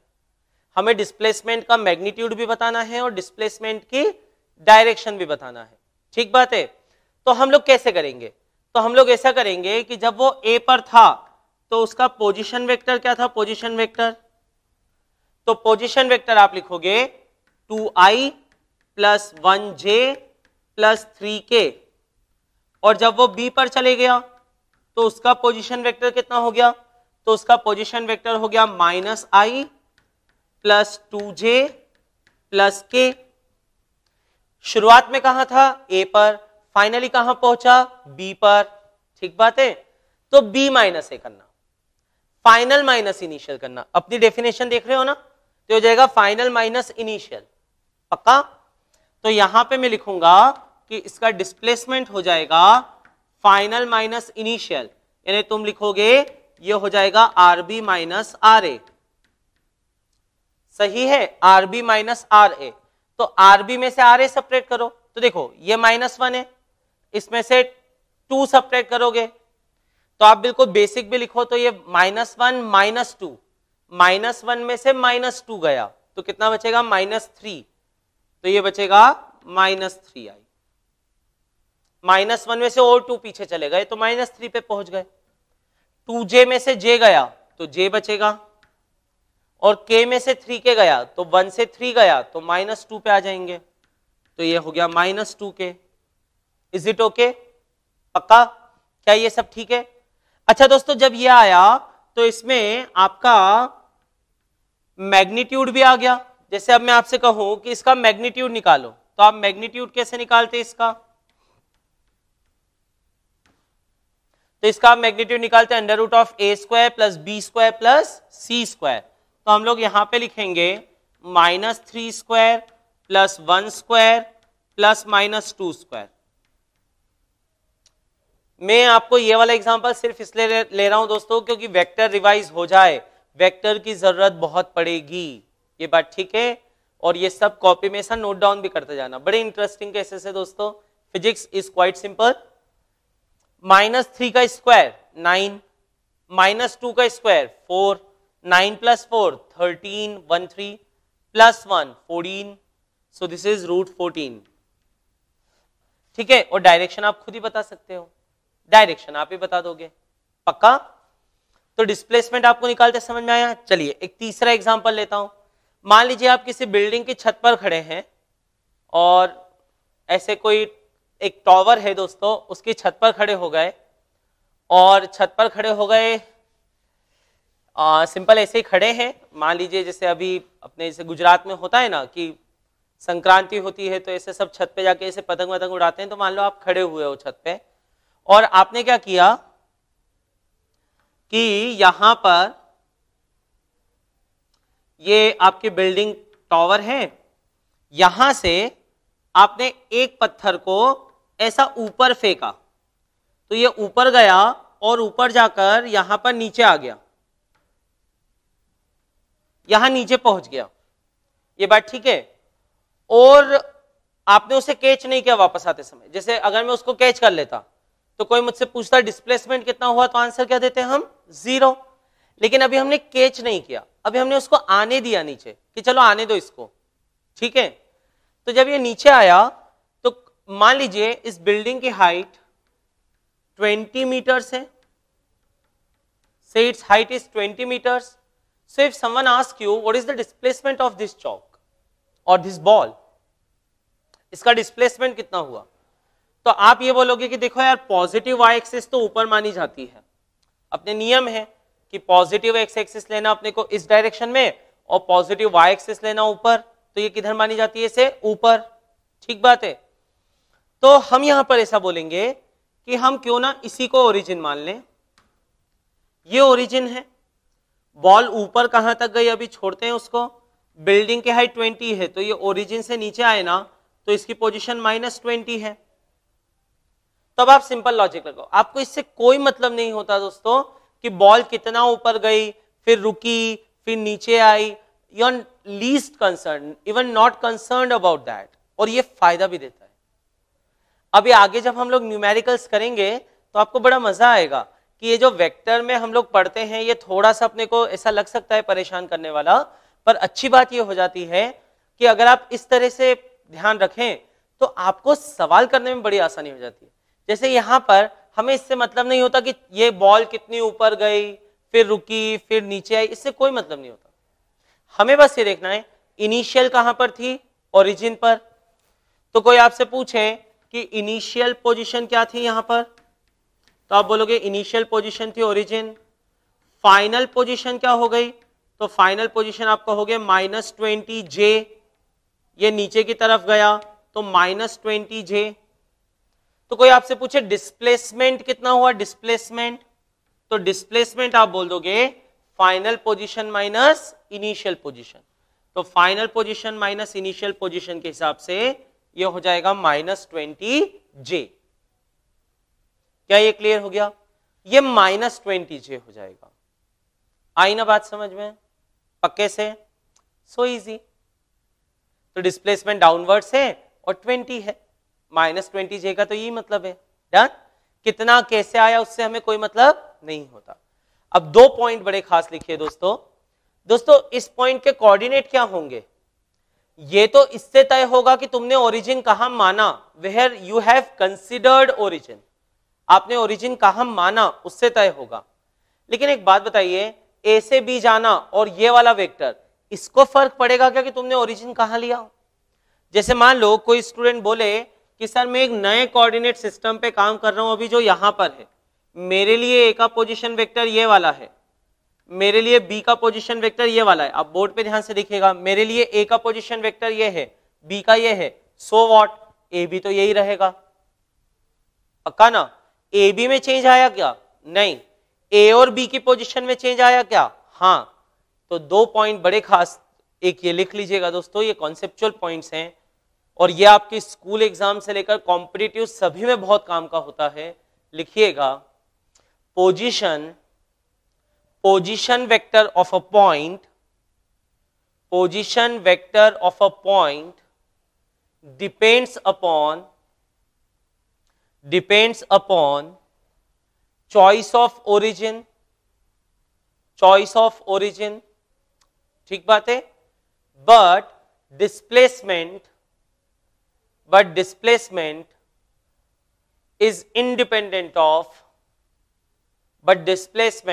is independent of choice of origin. Displacement choice of origin पे डिपेंड नहीं करता, पोजीशन डिपेंड करता है, डिस्प्लेसमेंट डिपेंड नहीं करता। क्या इतना क्लियर हुआ दोस्तों आपको, पक्का। आगे बढ़े तो हम लोगों ने दोस्तों मैकेनिक्स क्या होता है समझा, काइनेमेटिक्स क्या होता है समझा, ट्रांसलेटरी मोशन होता है क्या समझा, रेस्ट क्या होता है, मोशन क्या होता है, वो एब्सोल्यूट नहीं होते, वो रिलेटिव होते हैं, वो फ्रेम पे डिपेंड करते हैं। इन सबको हम लोगों ने समझा। फिर हमने डिस्टेंस के बारे में समझा दोस्तों, हमने डिस्प्लेसमेंट के बारे में समझा। अभी इतना ठीक है, पक्का। तो आगे आते हैं हम लोग, सब हेडिंग डालिएगा दोस्तों, speed and velocity, speed and velocity. So next heading should be speed and velocity। आप ये सब लिख चुके होंगे डेफिनेटली। और दोस्तों अब ये स्पीड वेलोसिटी का मतलब क्या, देखिए लॉजिक बड़ा सीधा है और लॉजिक बड़ा सिंपल है। देखिए रेस आपने देखी होंगी, स्प्रिंट रेसेस, और स्प्रिंट रेसेस में आपने ऐसा देखा होगा कि मान लीजिए कोई 100 मीटर रेस होती है, तो उस 100 मीटर रेस में कुछ बंदे पार्टिसिपेट कर रहे हैं, Usain Bolt is there, Justin Gatlin, Asafa Powell, ठीक है, योहान ब्लेक, इस तरह के प्लेयर्स हैं। अब ये पार्टिसिपेट कर रहे हैं and they start and you will say ready get set go. 100 metre distance is fix, तो वहां रेस कौन जीतता है, जो सबसे कम टाइम में पूरा करे। अच्छा दूसरा तरीका, अगर उनको सेम टाइम दौड़ने दिया जाता तो जो ज्यादा डिस्टेंस मूव कर लेता उसको जीता हुआ बोल देते।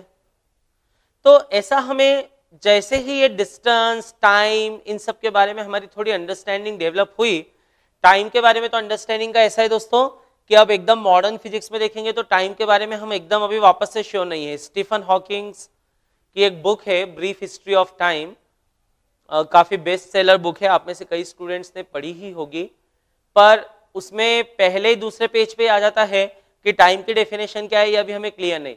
लेकिन अभी हम लोग पढ़ रहे हैं न्यूटोनियन मैकेनिक्स। अभी जो मैकेनिक्स पढ़ रहे हैं ना दोस्तों वो 350-400 साल पुराना है आराम से। तब कोई रिलेटिविटी, कोई ब्लैक होल, कुछ नहीं, हमको कुछ नहीं पता था। होते होंगे लेकिन पता नहीं थे। अब जब पता नहीं थे ना तो हमारे लिए जिंदगी आसान थी। ठीक है, चीजें पता ना हो तो जिंदगी आसान होती है, चीजें पता चल जाए तो जिंदगी मुश्किल हो जाती है। सही है, तो चीजें पता नहीं थी तो सब कुछ आसानी से चल रहा था। टाइम की डेफिनेशन भी आसान थी, वो टाइम हमने बनाई हुई थी, वैसी क्लॉक्स बनाई हुई थी जिनमें आप सेंट भर देते थे और वो सेंट गिरते रहते थे और आपको टाइम पता चल जाता था। ठीक बात है। तो हमने ये देखा कि सेम टाइम में ज्यादा डिस्टेंस चले तो हम बोलेंगे वो तेज चला, अगर वो सेम डिस्टेंस कम टाइम में चले तो हम बोलेंगे वो तेज चला।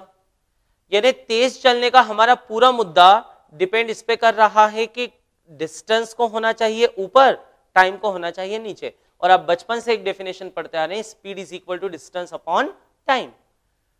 अब इसमें आगे बढ़े दोस्तों, तो स्पीड भी हम लोगों ने कहा कि स्पीड भी अब कैसे डिफाइन करें। एक एग्जांपल लेता हूं। मान लीजिए आप रहते हैं न्यू दिल्ली में और आपको आना है से Mumbai. Now the distance between new Delhi and Mumbai is nearly 1500 kilometres, 1500 kilometre वो डिस्टेंस है। ठीक है, अब आपको आना है, अब आपकी ट्रेन चली, ठीक है ना, और ट्रेन चली, आप मुंबई से आए, दिल्ली से मुंबई आए, मुंबई में आप उतरे और आपके रिश्तेदार आपको लेने आए हैं और आपके रिश्तेदार ने पूछा कि किस स्पीड से आए। क्वेश्चन सीम्स ऑड ना, कि रिश्तेदार ये पूछते कैसे हो, क्या हालचाल है। थोड़े साइंटिफिक रिश्तेदार हैं दोस्तों, तो उन्होंने पूछा किस स्पीड से आए, तो तुम बोलोगे देखो मुंबई से, दिल्ली से मैं बैठा था, मुंबई तक आया, 1500 किलोमीटर्स आया, मेरी जर्नी में मुझे लगे हैं टोटल से 30 आवर्स, 30 घंटे मुझे लगे। तो आप 1500 को 30 से डिवाइड कर दोगे, आप बोलोगे 30 घंटे लगे, 1500 किलोमीटर में चला हूं, तो on an average it is, जो भी आ रहा है एवरेज दोस्तों, मैं 50 की स्पीड से आया हूं, शायद 50 एवरेज आ जाएगा आपका, तो 50 एवरेज आया, तो आप बोलोगे 50 की स्पीड से। अच्छा, जब आप 50 की स्पीड बोल देते हो तो आप इस बात का ध्यान रखते हो क्या कि ये सही है कि गलत है। जैसे आप दिल्ली से मुंबई आए, 1500 किलोमीटर आए, 30 आवर्स में आए, तो आपने बोल दिया मैं 50 की स्पीड से आया। क्या इसका ये मतलब है कि ट्रेन तो 50 की स्पीड से चली रही थी और किसी ने तुमको दिल्ली में एकदम अंदर ऐसे डब्बे में धक्का मार दिया और तुम जाके ट्रेन में चढ़ गए? या ट्रेन हमेशा ही 50 से चलते रही, ट्रेन पूरे समय 50 की स्पीड से चलती ही रही और मुंबई जब आए तो किसी ने धक्का मार दिया हमको डब्बे से और हम बाहर? ऐसा नहीं होता ना। ट्रेन दिल्ली में रेस्ट में थी, मुंबई में जाकर भी रेस्ट में हुई, बीच में और भी जितने स्टेशन आए होंगे उन सब पे भी वो रेस्ट में रही होगी जहां पे उसके हॉल्ट्स थे। कभी ट्रेन की स्पीड 120 भी हुई होगी तो कभी ट्रेन की स्पीड 10 भी हुई होगी। तो आप जो ये हिसाब लगाते हो थोड़ा रफ कि 1500 kilometres in 30 hours, it means that 50 kilometres per hour, ये आपकी कौन सी स्पीड हो जाती है दोस्तों? एवरेज। इस स्पीड को हम लोग नाम देते हैं एवरेज स्पीड। ठीक बात है। और मान लीजिए आपसे कोई ऐसा पूछता, मान लीजिए आपकी ट्रेन 30 घंटे लगे ना आपको, तो आपकी ट्रेन न्यू दिल्ली से चली थी इवनिंग 4 o'clock और अगले दिन रात को 10 बजे आप मुंबई पहुंचे। आपसे कोई पूछता कि बताओ कल रात को 11:30 to 56 सेकेंड पे ट्रेन की स्पीड क्या थी? आपसे ऐसा पूछा जाता कि कल रात को 11:32 और 56 सेकेंड पे ट्रेन की स्पीड क्या थी? तो आप ऐसा बोलते 11:32 और 56 सेकेंड पे तो ये रुकी हुई थी कहीं पे। तो आप क्या बोलते हैं? उस समय तो 0 थी। ये दो चीजों में अंतर है, ये दो चीजों में अंतर है। पहले आपने ये नहीं सोचा कि ट्रेन का बीच में क्या हुआ, आपने सिर्फ इनिशियल फाइनल देख के आंसर किया। दूसरी बार में आपने ये देखा कि जिस टाइम पे मुझसे पूछा जा रहा है उस टाइम पे क्या था। तो पहले जो स्पीड आपने निकाली दोस्तों वो कौन सी कहलाती है, एवरेज स्पीड, समझ गए आप। और दूसरी जो स्पीड मैंने निकाली थी दोस्तों वो कहलाती है इंस्टंटेनियस स्पीड। नाम से काम समझ में आ रहा है दोस्तों, इंस्टंटेनियस, इंस्टंटेनियस मतलब पर्टिकुलर इंस्टेंट पे स्पीड, और एवरेज मतलब एक बड़े टाइम इंटरवल पे स्पीड। बात खत्म, हिसाब किताब बड़ा सीधा है। तो पहला कॉन्सेप्ट आज हम लोग जो एक और सीखने वाले हैं, सब हेडिंग में लिखिएगा आप, लिखिएगा average speed, average speed and average velocity. आप कहेंगे एवरेज स्पीड और एवरेज वेलोसिटी। एवरेज स्पीड को हम लोग कैसे डिफाइन करेंगे, जैसे आपकी ट्रेन दिल्ली से मुंबई तक आई तो मैंने डिफाइन किया, एवरेज स्पीड क्या हो जाएगी दोस्तों, सीधे सीधे बोलो कि एवरेज स्पीड हो जाएगी total distance travelled upon total time taken. ठीक बात है। तो एवरेज स्पीड का मतलब यह होता है इट इज, डेफिनेशन लिखिएगा, total distance travelled upon total time taken.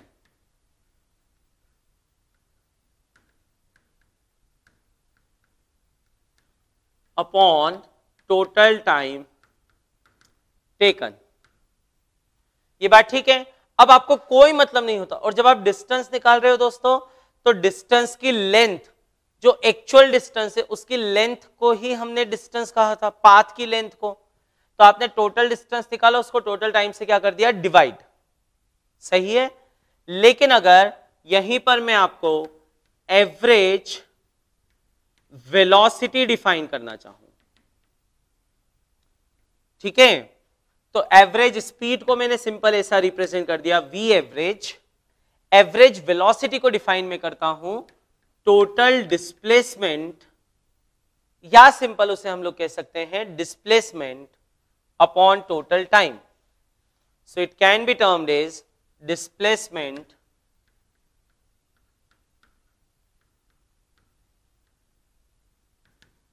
Upon total time.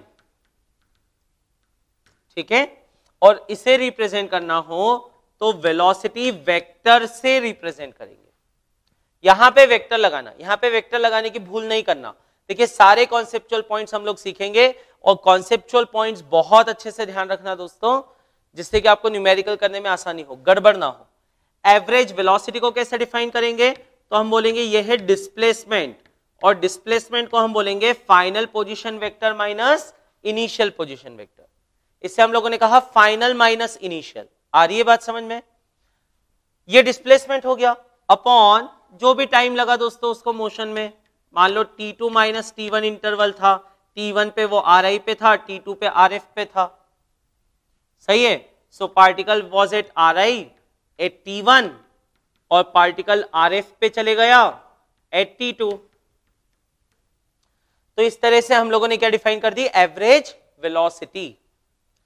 सही है। अच्छा एक बात बताओ, अब कुछ कॉन्सेप्चुअल पॉइंट्स आपको लेता हूं, बहुत ध्यान से जवाब देते जाना और बहुत ध्यान से सोचना। किसी पार्टिकल की एवरेज वेलोसिटी 0 है, इसका मतलब एवरेज स्पीड भी 0 होना जरूरी है क्या? My question to you is, if a particle has 0 average velocity, it should have 0 average speed also? No. क्यों नो? क्योंकि एवरेज वेलोसिटी 0 होने का मतलब होता है कि उसका डिस्प्लेसमेंट 0 हुआ। लेकिन हो सकता है कि भले ही उसका डिस्प्लेसमेंट 0 हुआ हो लेकिन उसने कुछ डिस्टेंस तो ट्रेवल किया हो। जैसे कोई पार्टिकल मान लो ए से चलना शुरू किया उसने और घूम फिर के वो वापस से ए पर आ गया, ए से चलना शुरू किया ए पर आ गया, तो डिस्प्लेसमेंट क्या हुआ यहां पर? 0। तो कोई आपसे पूछे एवरेज वेलोसिटी क्या होगी, तो उत्तर है 0। लेकिन लेंथ तो चला ना उसने, कुछ ये वाला लेंथ तो मूव किया, तो एवरेज स्पीड तो है ना, क्योंकि उसने टाइम में डिस्टेंस तो चला। बिल्कुल। अच्छा चलिए मैं फिर आपसे ऐसा पूछता हूं कि if a particle has average speed 0, अगर पार्टिकल की एवरेज स्पीड 0 है तो आप उसकी एवरेज वेलोसिटी के बारे में क्या बोल सकते हो? If it has 0 average speed, what can we say about its average velocity? आप बोलोगे सर एवरेज स्पीड 0 है ना, देखो एवरेज स्पीड 0 है तो मान लो कुछ टाइम की निकाल रहे हो आप, तो एवरेज स्पीड 0 कब आएगी? जब डिस्टेंस ही 0 हो। अच्छा डिस्टेंस 0 हुआ मतलब पार्टिकल चला ही नहीं, पार्टिकल चला ही नहीं, और अगर पार्टिकल चला ही नहीं तो फिर काई की एवरेज वेलोसिटी? जब डिस्टेंस ही नहीं है, चला ही नहीं वो, तो डिस्प्लेसमेंट आएगा क्या? नहीं आएगा। ये बात ठीक है? तो एवरेज वेलोसिटी अगर 0 हो तो एवरेज स्पीड 0 होना जरूरी नहीं है, पर अगर एवरेज स्पीड 0 हो तो एवरेज वेलोसिटी 0 होना जरूरी है। क्या ये बात समझ में आ गई?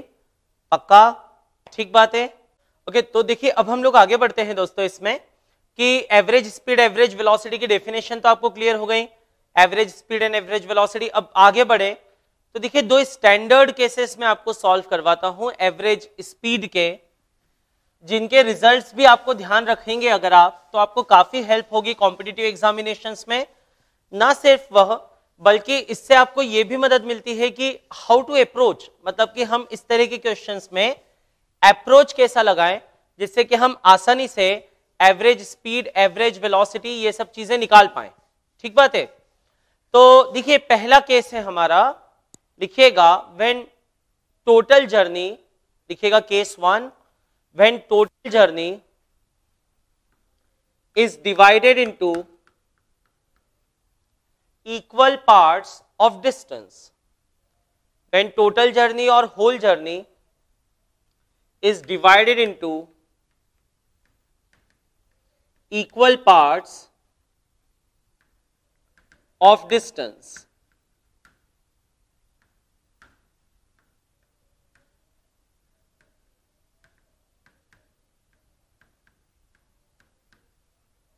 ये बात ठीक है? जैसे मान लीजिए एक एग्जांपल लेते हैं दोस्तों, अभी मैं आपको इस सिंपल डिस्टेंस और एवरेज स्पीड के हिसाब से सॉल्व करवा रहा हूं। मान लीजिए आपने अपनी जर्नी शुरू की पॉइंट ए से और आपको पहुंचना था पॉइंट बी तक। ए और बी के बीच में कुछ डिस्टेंस है दोस्तों। आपने ऐसा तय कर लिया कि मैं ए से लेकर ए और बी के मिड पॉइंट तक जाऊंगा विथ स्पीड v1। जैसे कई बार ऐसा होता है ना, मान लीजिए आप अपने घर से 100 किलोमीटर के डिस्टेंस पे कहीं जा रहे हैं, ठीक है? जैसे मान लीजिए हम इंदौर से भोपाल जा रहे हैं और it is distance of nearly 200 kilometres, और नियरली 100 किलोमीटर्स पे एक डोडी करके एक जगह पड़ती है जहां पे एमपी टूरिज्म का एक आउटलेट है, जहां पर you can take a break, आप ब्रेक ले सकते हो, ठीक है? आप थोड़ा ऐसा फ्रेशन अप हो सकते हो, आप कुछ खा पी सकते हो। तो मान लीजिए मैंने ऐसा तय कर लिया कि मुझे जाना है इंदौर से भोपाल तक ड्राइव करके, लेकिन इंदौर से डोडी तक मैं अपने कार की स्पीड बिल्कुल एक फिक्स रखूंगा से 60 किलोमीटर पर आवर। मैं अपनी कार को एकदम 60 की स्पीड से ही चलाऊंगा। ठीक बात है?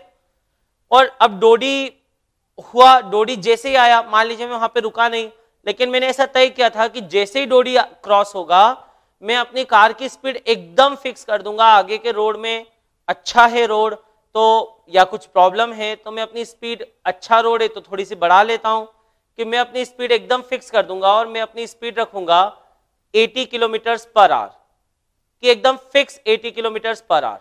ये बात ठीक है? तो यहां से डोडी तक 60 और डोडी से लेकर भोपाल तक 80, और मैं कांस्टेंट स्पीड रखूंगा। I won't change my speed. तो आपसे पूछा जाए कि इंदौर से भोपाल तक एवरेज स्पीड क्या रही? ठीक है? सो व्हाट आई डिड, मैंने क्या किया, मैंने जो टोटल डिस्टेंस है ना दोस्तों, उसको दो इक्वल पार्ट ऑफ जर्नी में डिवाइड कर लिया।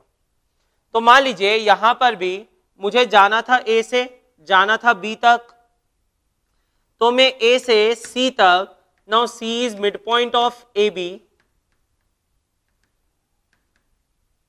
C is midpoint of AB। तो A से C तक मैं एक कांस्टेंट स्पीड से गया, say that speed is v1, और B से C से B तक मैं कांस्टेंट स्पीड से गया v2 से। तो मुझसे पूछा जा रहा है कि एवरेज स्पीड बताओ।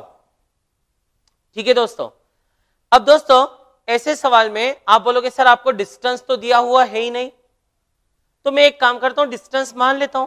मैं मान लेता हूं कि ए से लेकर सी तक का जो डिस्टेंस था वो एस है।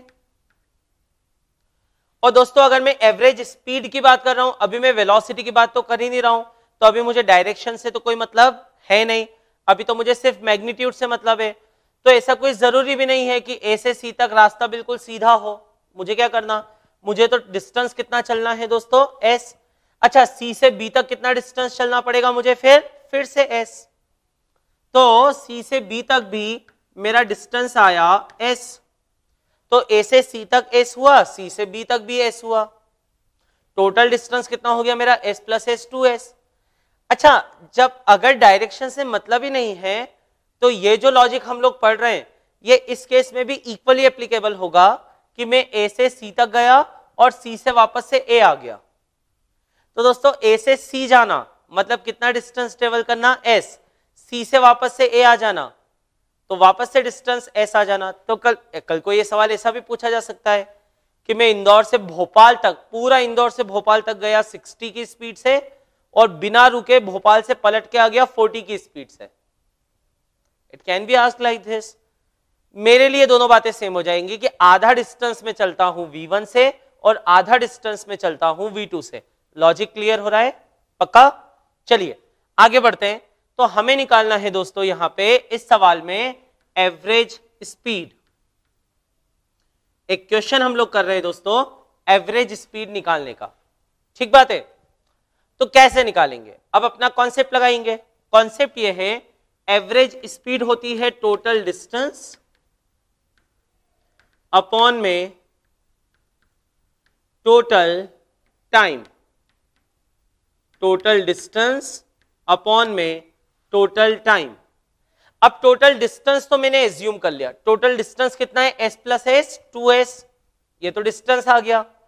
ये बड़ा छोटा केस है दोस्तों, लेकिन ये भी जेई में आए हुए हैं, आपको जान के आश्चर्य होगा, हालांकि काफी पहले पर आते रहे हैं। तो टोटल डिस्टेंस हो गया दोस्तों 2s और टोटल टाइम अभी निकालना है। तो अच्छा, यहां पे टाइम भी सेम आएगा क्या? नहीं ना, कहां पर टाइम ज्यादा आएगा? अच्छा सोच के देखो, सोचो जरा। तो टाइम ज्यादा वहां पर आएगा ना जहां पर स्पीड कम होगी। तो मान लीजिए ये V1 ज्यादा स्पीड है और ये V2 कम स्पीड है, तो यहाँ पे V2 कम स्पीड है ना, तो यहाँ पे टाइम ज्यादा लगेगा उसको C से B तक आने में, लेकिन यहाँ पे टाइम कम लगेगा। तो मैं मान लेता हूं यहाँ पे टाइम लगा T1, यहाँ पर टाइम लगा T2। सही है। तो अब दोस्तों यहां से यहां तक तो स्पीड कांस्टेंट है ना, तो आप जो बचपन से एक फॉर्मूला पढ़ते आए, speed is equal to distance upon time, वो लगाने का अब सही समय आ चुका है। यहां पर डिस्टेंस है s, टाइम है T1, तो V1 बराबर क्या हो जाएगा, s बाय T1। तो यहां पे मैं लिख सकता हूं V1 बराबर हो जाएगा s बाय T1, या मैं ऐसा कह सकता हूं T1 बराबर हो जाएगा s बाय V1। पक्का? अच्छा, यहां पे डिस्टेंस है s, टाइम है T2, तो डिस्टेंस अपॉन टाइम कितना हो जाएगा ये V2। तो यहां पे मैं ऐसा भी कह सकता हूं V2 बराबर हो जाएगा s बाय T2। तो इससे T2 बराबर हो जाएगा s बाय V2। सही है। और कोई आपसे पूछे टोटल टाइम कितना होगा, तो आप बोलोगे टोटल टाइम है T1 प्लस T2। इजी है। ठीक है, तो हम यहां पे रखते जाते हैं वैल्यूज। तो ये आ जाएगा 2s upon upon upon upon T1 की जगह क्या रखेंगे दोस्तों, s अपॉन V1। ब्रैकेट का ज्यादा से ज्यादा यूज किया कीजिए। क्यों? क्योंकि ब्रैकेट का जितना ज्यादा यूज करोगे उतना अच्छा रहेगा गलती होने की चांसेस कम होते जाते हैं। ठीक बात है। तो यहां पे टोटल डिस्टेंस हो गया 2s अपॉन टोटल टाइम, तो टाइम के दो हिस्से करना पड़ेंगे, टाइम अलग अलग है, s by V1, s by V2। सही है। अब तो थोड़ी कैलकुलेशन से दोस्तों, what you can take common, s तो आप ऊपर से कॉमन ले सकते हो, यहां 1 बचेगा, यहां पर भी 1 बचेगा, यहां नीचे V1 है, यहां V2 है, तो एलसीएम कितना हो जाएगा V1 V2। LCM would be V1 V2।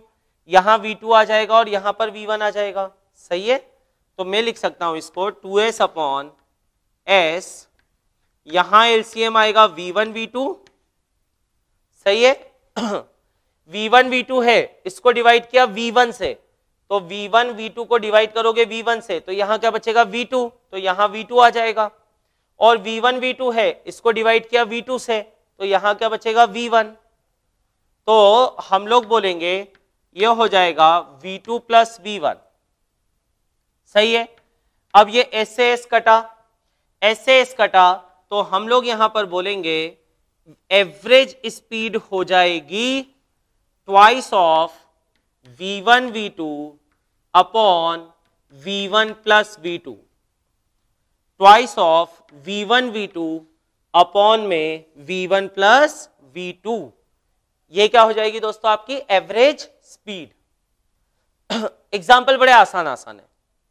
मान लीजिए आपसे कहा गया कि आप से न्यू दिल्ली से मुंबई गए,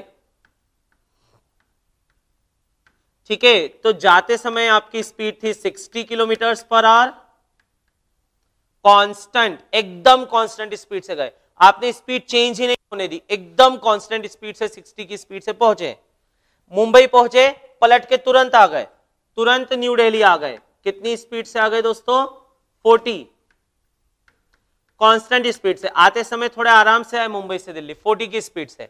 इफ समवन आस्क कि भैया बताओ कितनी थी एवरेज स्पीड, तो आपको दिमाग में एकदम से स्ट्राइक करना चाहिए, अच्छा जाते समय 60, आते समय 40, डिस्टेंस सेम है, डिस्टेंस सेम है।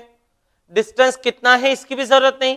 आपने देखा ना इस पूरे कैलकुलेशन जो मैंने किया, इसमें आपने एक बात नोटिस की कि डिस्टेंस मैंने मान लिया था कि यहां पे डिस्टेंस s है, यहां पर भी डिस्टेंस s है, ऐसा मैंने एज्यूम कर लिया था। और फाइनली वो s से s कट गया, मुझे आंसर में कहां बचा, s की जरूरत क्या है।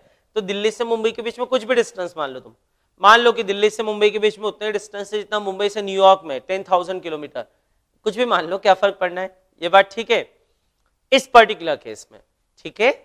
तो हम यहां पे कह सकते हैं कि जो एवरेज स्पीड आएगी दोस्तों, वो एवरेज स्पीड आएगी 2 इंटू 60 इंटू 40 अपॉन 60 प्लस 40 100, तो आ जाएगा 6 4 जा 24, 24 2 जा 48, so average speed would be 48 kilometer per hour. Okay, now it's a very amazing and shocking answer. Shocking in a sense, दोस्तों बचपने से सीखते आए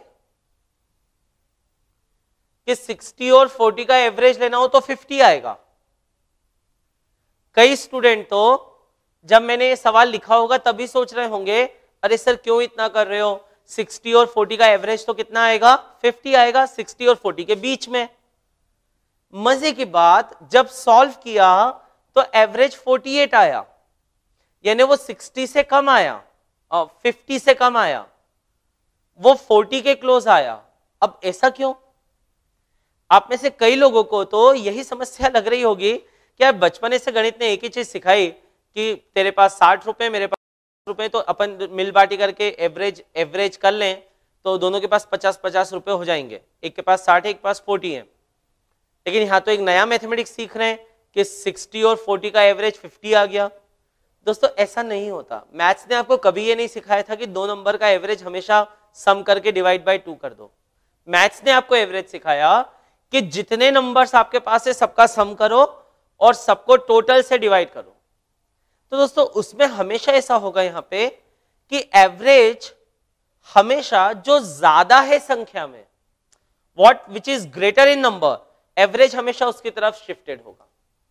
late me take an example, मैं आप एक एग्जांपल लेता हूं। मान लीजिए आप स्कूल जाते हैं और जिस स्कूल आप जाते हैं वहां पे आपका जो सेक्शन है, आपकी जो बैच है, उस बैच में से देयर आर 30 स्टूडेंट्स, 30 स्टूडेंट है मान लीजिए। एक दिन स्कूल में एक इंस्पेक्शन हुआ, थोड़ा सा अवेयरनेस आई, सारे बच्चों का वेट मेजर किया जा रहा है, तो आप सब वेइंग मशीन पे खड़े हो गए। अब वेइंग मशीन आंसर देने लगी, पहला स्टूडेंट 50 kg, दूसरा 50 kg, तीसरा 50 kg, चौथा 50 kg, पांचवा 50 kg, सो ऑन। आपके 30 स्टूडेंट्स में से 29 स्टूडेंट का वेट एक जैसा 50 किलोग्राम ही आया, सब एक जैसे स्कूल में सब एक जैसे बच्चे थे ऐसा, और एक बच्चा था उसका वेट आ गया 30 केजी, उसका मास मेजर किया तो वो 30 केजी आ गया। तो क्या अब आप एवरेज ऐसा निकालोगे क्या, जैसे आपको बोला कि इस क्लास का एवरेज वेट निकालो, तो क्या एवरेज ऐसे निकालोगे क्या कि 50 दो नंबर है मेरे पास, एक 50 है और एक 30 है, कुछ बच्चों का 50 है कुछ बच्चों का 30 है, ठीक है, तो एवरेज हो जाएगा 50 प्लस 30/2 40। ये गलत हो जाएगा ना, आप जानते हो। आप क्या बोलोगे कि सर एवरेज 50 के क्लोज आएगा, क्यों, क्योंकि 50 वाले नंबर में बहुत ज्यादा है, सही है। वैसे ही हम लोग यहां पे लॉजिक कहते हैं दोस्तों, एवरेज हमेशा आप पाओगे इस मेथड से निकलोगे, आप ये प्रॉपरली करोगे तो एवरेज हमेशा छोटी स्पीड की तरफ आएगा।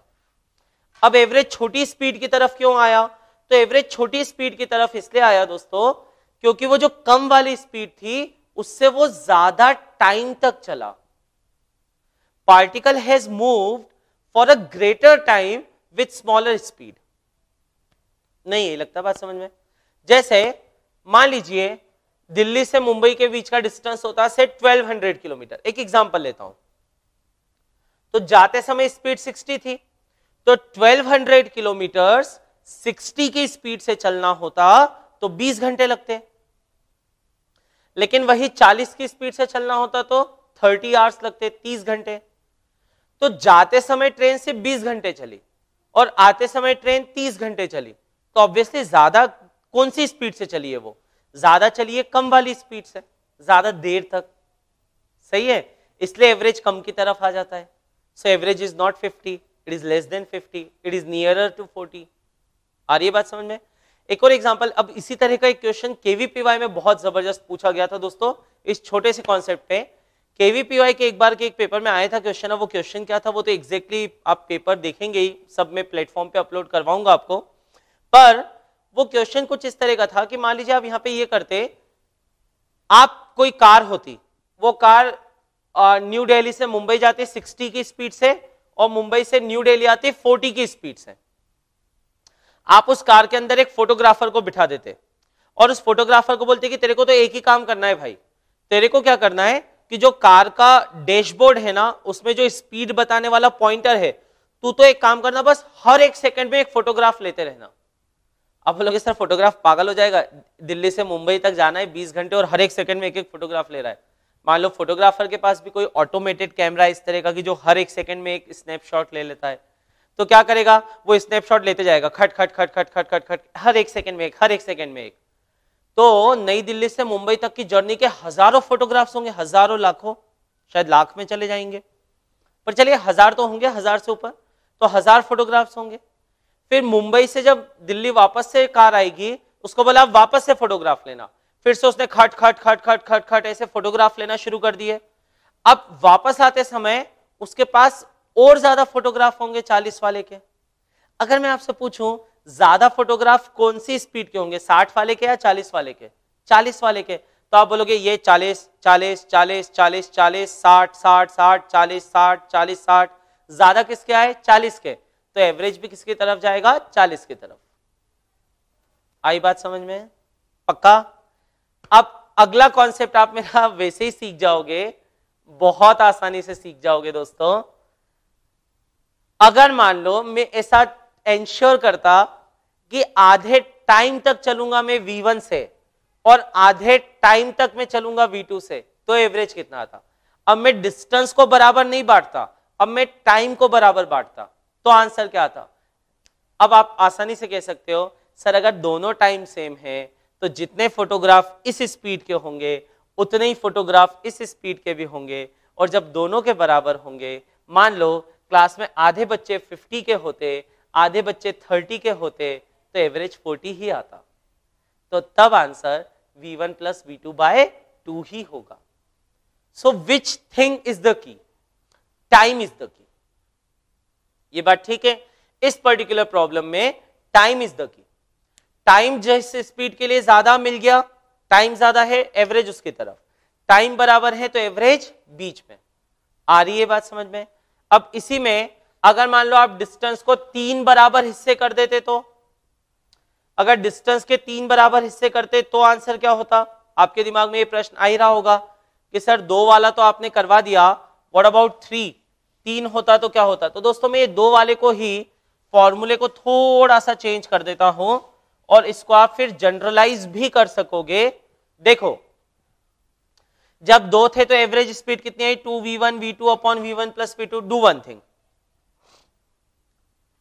इसका रेसिप्रोकल ले लो, या ऐसा करो इसको ले जाओ उधर, v1 v2 को ले जाओ नीचे और ये v एवरेज को लाओ इधर नीचे। तो ये कैसा दिखने लगेगा? v एवरेज को पकड़ के इधर लाए तो ये दिखेगा 2 अपॉन v एवरेज। देखिए मैं आपको बहुत खास चीज बता रहा हूं, अब आप इसके 3 बराबर डिस्टेंस कर लो या आप इसके 30 बराबर डिस्टेंस कर लो, आपको लॉजिक एक मिल जाएगा। v1 v2 को उधर ले गए दोस्तों, v1 प्लस v2 को, तो यहां v1 प्लस v2 आ गया और नीचे v1 v2 आ गया। और क्या कर सकते हो आप? इस v1 v2 से इसको भी डिवाइड कर सकते हो, क्योंकि देखो ये प्लस अपॉन में ये है ना, तो इस v1 v2 से इसको भी डिवाइड कर सकते हो और इस v1 v2 से इसको भी डिवाइड कर सकते हो। तो जब v2 को v1 v2 से डिवाइड करोगे, अलग अलग कर सकते हो दोनों को, ठीक है? तो अलग अलग करोगे तो v2 से v2 कट जाएगा, तो ये बचेगा 1/v1, और यहां डिवाइड करोगे तो v1 से v1 कट जाएगा, ये बचेगा 1/v2। तो हम लोग यहां पर ऐसा लिखेंगे ना कि 2/v एवरेज बराबर हो जाएगा 1/v1 प्लस 1/v2। सही है? अब अगर 3 में करते तो if we would have taken 3 equal distances then, अगर 3 बराबर करते तो यहां पे 3/v एवरेज आ जाता, यहां 3/v एवरेज होता और इधर हम लिखते 1/v1 plus 1/v2 plus 1/v3। 4 होते तो प्लस 1/v4 इधर कर देते, यहां 4 लिख देते। तो अब इन जनरल आप लिख लीजिए दोस्तों, लिखिएगा if whole journey is divided into n equal distances, if whole journey is divided into n equal distances, with these distances traveled with these distances traveled with v1, v2, v3, v4 up to vn। ये distances किससे travel किए गए? v1, v2, v3, v4 up to vn से। लिखिएगा then average speed can be calculated by relation n/v average is equal to 1/v1 plus 1/v2 up to 1/vn। पक्का? ऐसा हम लोग कह सकते हैं, और ये एक स्टैंडर्ड केस है दोस्तों, जो कॉम्पिटिटिव एग्जामिनेशन में पूछा जाता रहता है। अभी भी पहले, बहुत पहले जेई में आते थे इस तरह के सवाल, अभी एकदम जेई एडवांस्ड में तो आपको ना मिले, पर मेंस में आ सकता है, बिटसेट वगैरह में, और भी जो आप कॉम्पिटिटिव एग्जामिनेशंस देते हैं वीआईटी वगैरह, उनमें भी ये पूछे जाते हैं, ठीक है? और स्कूल एग्जाम में तो आ ही सकता है दोस्तों। So if you divide whole distance into n equal parts, with these parts traveled with v1, v2, v3, v4, v5 up to vn, then n/v average is equal to 1/v1 plus 1/v2 plus 1/v3 up to 1/vn. Okay? Now the second mode of division could be, दूसरा जो तरीका हो सकता है दोस्तों, वो हो सकता है कि आप टोटल जर्नी को इक्वल डिस्टेंसेस में डिवाइड मत करो, आप टोटल जर्नी को इक्वल टाइम इंटरवल में डिवाइड करो। ये बात ठीक है? सो नेक्स्ट केस लिखिएगा दोस्तों, लिखिए if whole journey is divided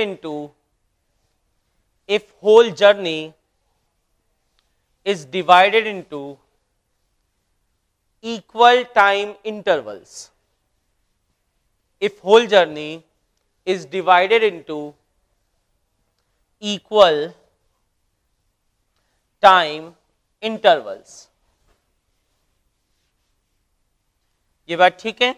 अगर पूरी जर्नी को हम इक्वल टाइम इंटरवल्स में डिवाइड कर दें,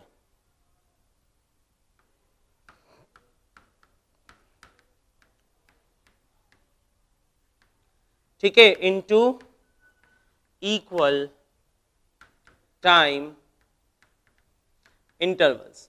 तो आप बोलोगे अब तो आपको पूरा लॉजिक ही क्लियर हो जाएगा दोस्तों, और आई होप कि अब तो आप खुद ही आसानी से इसका आंसर कर सकोगे। आप बोलोगे सर अब तो इक्वल टाइम ले लिया ना, अब तो वो फोटोग्राफर को बिठा दोगे जो हर एक सेकंड में फोटोग्राफ ले रहा है, अब तो उसको बिठा दोगे तो वो तो इक्वल इक्वल इक्वल फोटोग्राफ लेगा ना। और जब इक्वल इक्वल इक्वल हो दोस्तों, जैसे एक नंबर 2 है और एक 4 है तो एवरेज 3 आएगा, एक 4 है एक 6 है तो एवरेज 5 आएगा, एक 20 है एक 30 है तो एवरेज 25 आएगा, 5 20 है और 5 30 है तो भी एवरेज 25 आएगा। सही है, तो अगर इक्वल इक्वल नंबर में होंगे तो एवरेज भी बीच में ही आएगा। उसको हम आसानी से अपने फिजिक्स की डेफिनेशन से भी कह सकते हैं।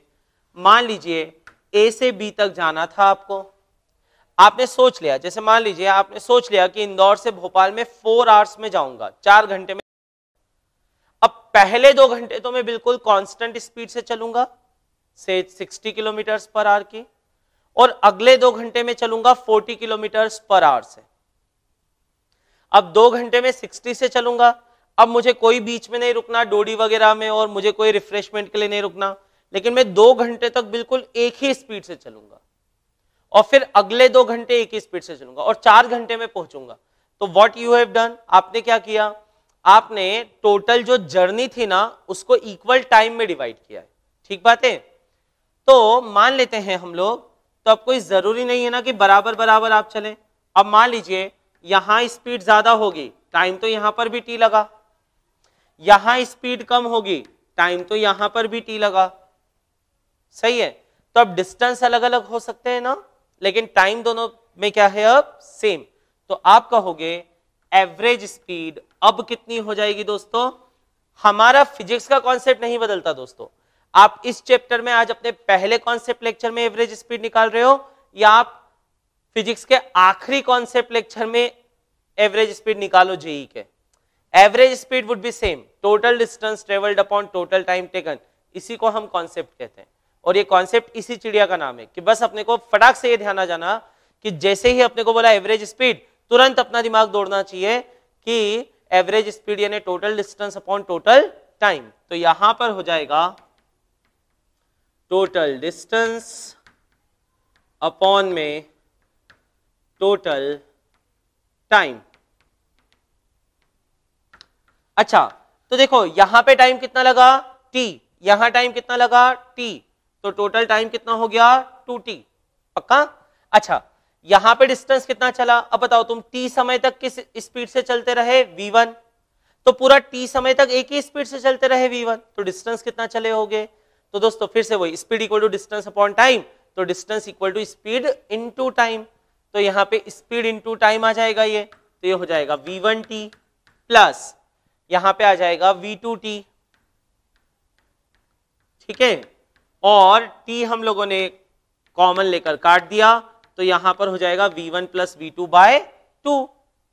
अब तो ये बीच में आ गया, अब क्यों ऐसा हो गया, तो अब आपको आंसर पता है दोस्तों, क्योंकि टाइम इक्वल थे तो एवरेज हमेशा अब कहां आएगा, बीच में आएगा।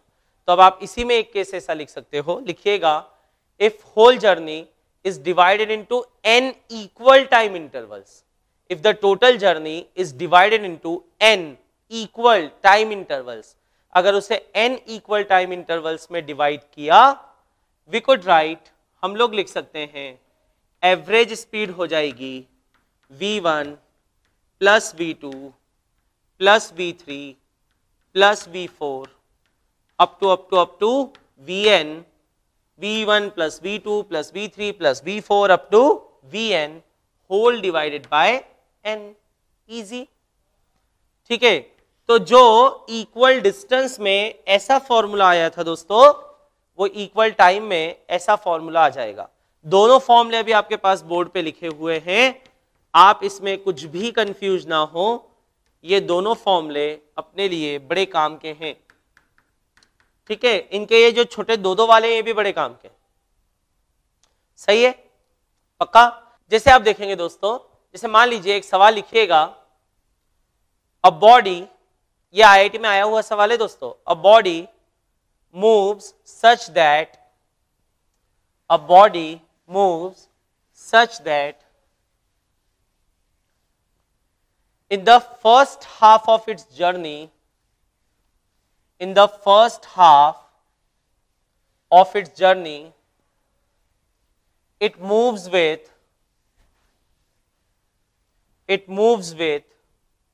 6 meter per second. It moves with 6 meter per second. In the first half of its journey, it moves with 6 meter per second. And second half, in the second half, it moves with 4.5 meter per 4.5 meter per second. It moves with 4.5 meter per second for first half time interval. It moves with 4.5 meter per second for first half time interval, and with 7.5 meter per second, and with 7.5 meter per second for second time interval. क्या हुआ दोस्तों? जो गाड़ी थी उसने ए से B तक जाना था, पहले हाफ में वो मूव करती है विथ 6 मीटर पर सेकेंड, और दूसरे हाफ में आधे टाइम तक वो मूव करती है विथ 4.5 मीटर पर सेकेंड। 7.5 से ये डिस्टेंस बड़ा हो गया तो इसको 7.5 लिख देता हूं, और बचे हुए मूव करती है 4.5 मीटर पर सेकेंड से। तो कैलकुलेट एवरेज स्पीड, आपको क्या निकालनी है? Average speed. देखिए सवाल को आप ध्यान से समझिए, क्वेश्चन आपको क्लियर हुआ? टोटल जर्नी थी दोस्तों मान लीजिए 100 किलोमीटर्स की, पहले 50 किलोमीटर वो कितने से चली? 6 मीटर पर सेकेंड से। अगले 50 किलोमीटर में गाड़ी वाले ने ऐसा सोचा कि नहीं मैं तो इक्वल टाइम करके चलूंगा, तो वो बची हुई जर्नी में आधे टाइम चला 7.5 से और आधे टाइम वो चला 4.5 से। ये बात ठीक है? तो आपको ये बताना है कि एवरेज कितना आएगा।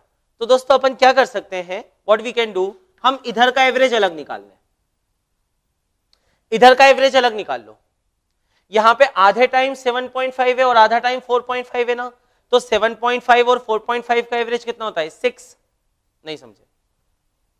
ठीक है, तो यहां पे वी एवरेज हो जाएगा 7.5 प्लस 4.5 बाई 2, तो ये 6 आएगा, बीच में आएगा ना 6 दोनों के। अच्छा, अब इधर की पूरी जर्नी को 6 से रिप्लेस कर दो। एवरेज का मतलब ही तो यही होता है दोस्तों कि अगर बॉडी उतने ही टाइम इसी कांस्टेंट स्पीड से चलती, it would have travelled same distance. सही है? जैसे एकदम शुरुआत में मैंने आपको कहा था कि न्यू दिल्ली से मुंबई गए 50 किलोमीटर पर आवर की आपने एवरेज बोल दिया अपने रिश्तेदार को, तो आप यही बोलते ना कि if train had moved with average with speed constant speed of 50 kilometre per hour, it would have moved same distance in same interval of time. अगर ट्रेन मूव करती इतने से तो वो इतना मूव करती, पक्का? तो हम लोग यहां पर बोलेंगे वी एवरेज कितना हो जाएगा? 7.5 प्लस 4.5 बाई 2 यानी 6। अच्छा, तो इधर का एवरेज भी 6 आ गया। अब इस हाफ का एवरेज भी 6 है, इसका भी 6 है, तो जब दोनों ही 6 है तो पूरी गाड़ी 6 से चल ले, तो अब तो एवरेज भी 6 आएगा। अदरवाइज हम एवरेज निकालते 2 इंटू 6 इंटू 6 अपॉन 6 प्लस 6, तो आ जाएगा दोस्तों 12 इंटू 6 अपॉन 12, एवरेज वापस से कितना आ जाएगा? 6 मीटर पर सेकेंड। Is it okay? कोई डाउट तो नहीं? क्लियर हो गया अच्छे से? ठीक है, तो दोस्तों आज का कॉन्सेप्ट लेक्चर हम लोग यहां पर खत्म करते हैं। थोड़ा सा बड़ा कॉन्सेप्ट लेक्चर आज का रहा होगा आपके लिए, पर प्रैक्टिस शीट 1 अब आप सॉल्व कर सकेंगे दोस्तों, जो कि एवरेज स्पीड और एवरेज वेलोसिटी पे बेस्ड है, डिस्टेंस डिस्प्लेसमेंट पे बेस्ड है। आई होप आपको सारे कॉन्सेप्ट्स क्लियर हो गए होंगे। डिस्टेंस क्या होता है, डिस्प्लेसमेंट क्या होता है, एवरेज स्पीड क्या होती है, एवरेज वेलोसिटी क्या होती है, कौन सी टर्म्स वेक्टर हैं, कौन सी वेक्टर नहीं है। ठीक है, रेस्ट मोशन क्या होता है, ट्रांसलेटरी, रोटेशनल, ये सब मोशन क्या होते हैं, मैकेनिक्स क्या होता है, ये सब आपको अभी समझ में आया होगा दोस्तों इस कॉन्सेप्ट लेक्चर में। ये हम लोगों ने डिस्कस किया। अब नेक्स्ट कॉन्सेप्ट लेक्चर में हम लोग थोड़ा आगे बढ़ेंगे, इसमें हम लोग instantaneous velocity, instantaneous speed, acceleration, equations of motion, हम इन सब बातों के बारे में पढ़ेंगे। ठीक बात है, तो आज का कॉन्सेप्ट लेक्चर यहीं कंप्लीट करते हैं। Thank you very much. For complete series of lecture, join Catalyzer or download IIT Safalta app from Google Play Store.